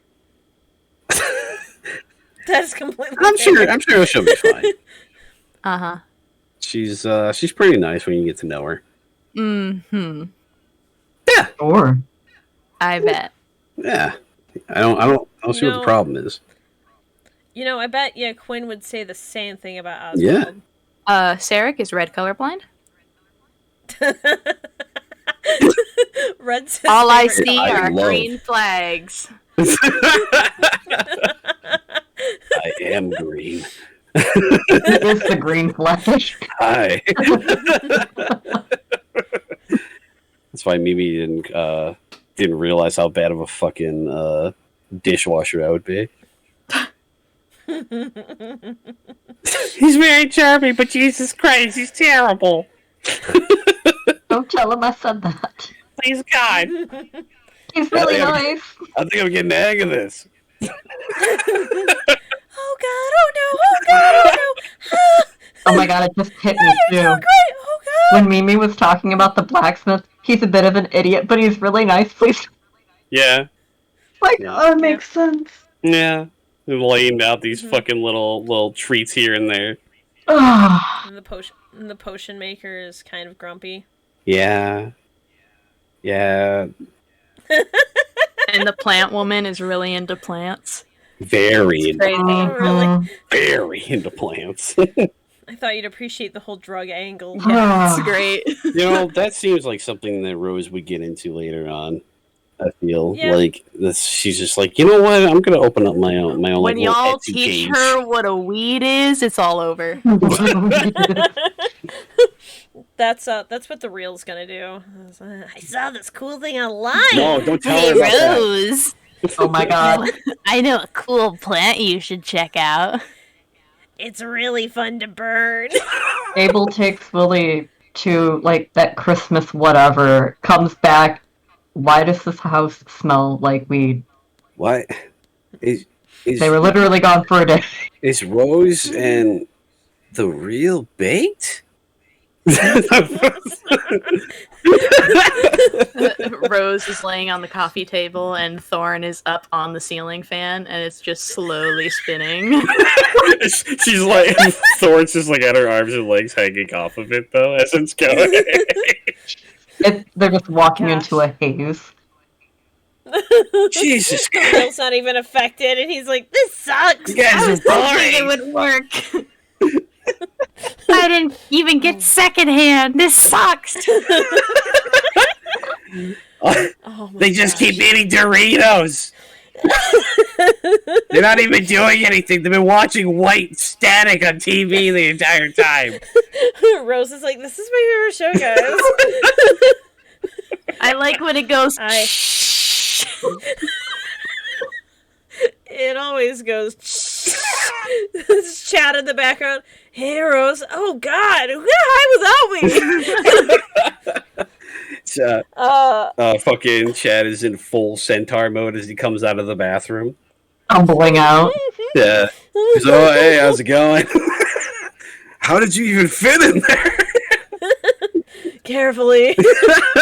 He's like, you guys don't want to go in there. You guys need a new shower. Someone gosh. broke that one. It's crazy. Yeah, I don't know how it happened, but all of a sudden, that tub just shattered out of nowhere. And with that, my friends, it is good night. I hope you all have a great day. Thanks for hanging out with us while we stream. Yeah, this. thanks for coming, guys. As always, if you want to support us, you can go find our Ko-fi, Haphazard Rolls. It's a great fun place.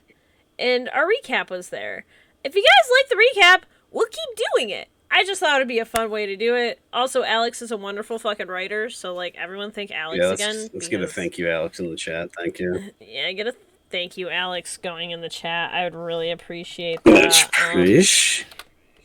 And then, You are always welcome. of course, if you're interested in any of our merch from Can't Believe, Yeah.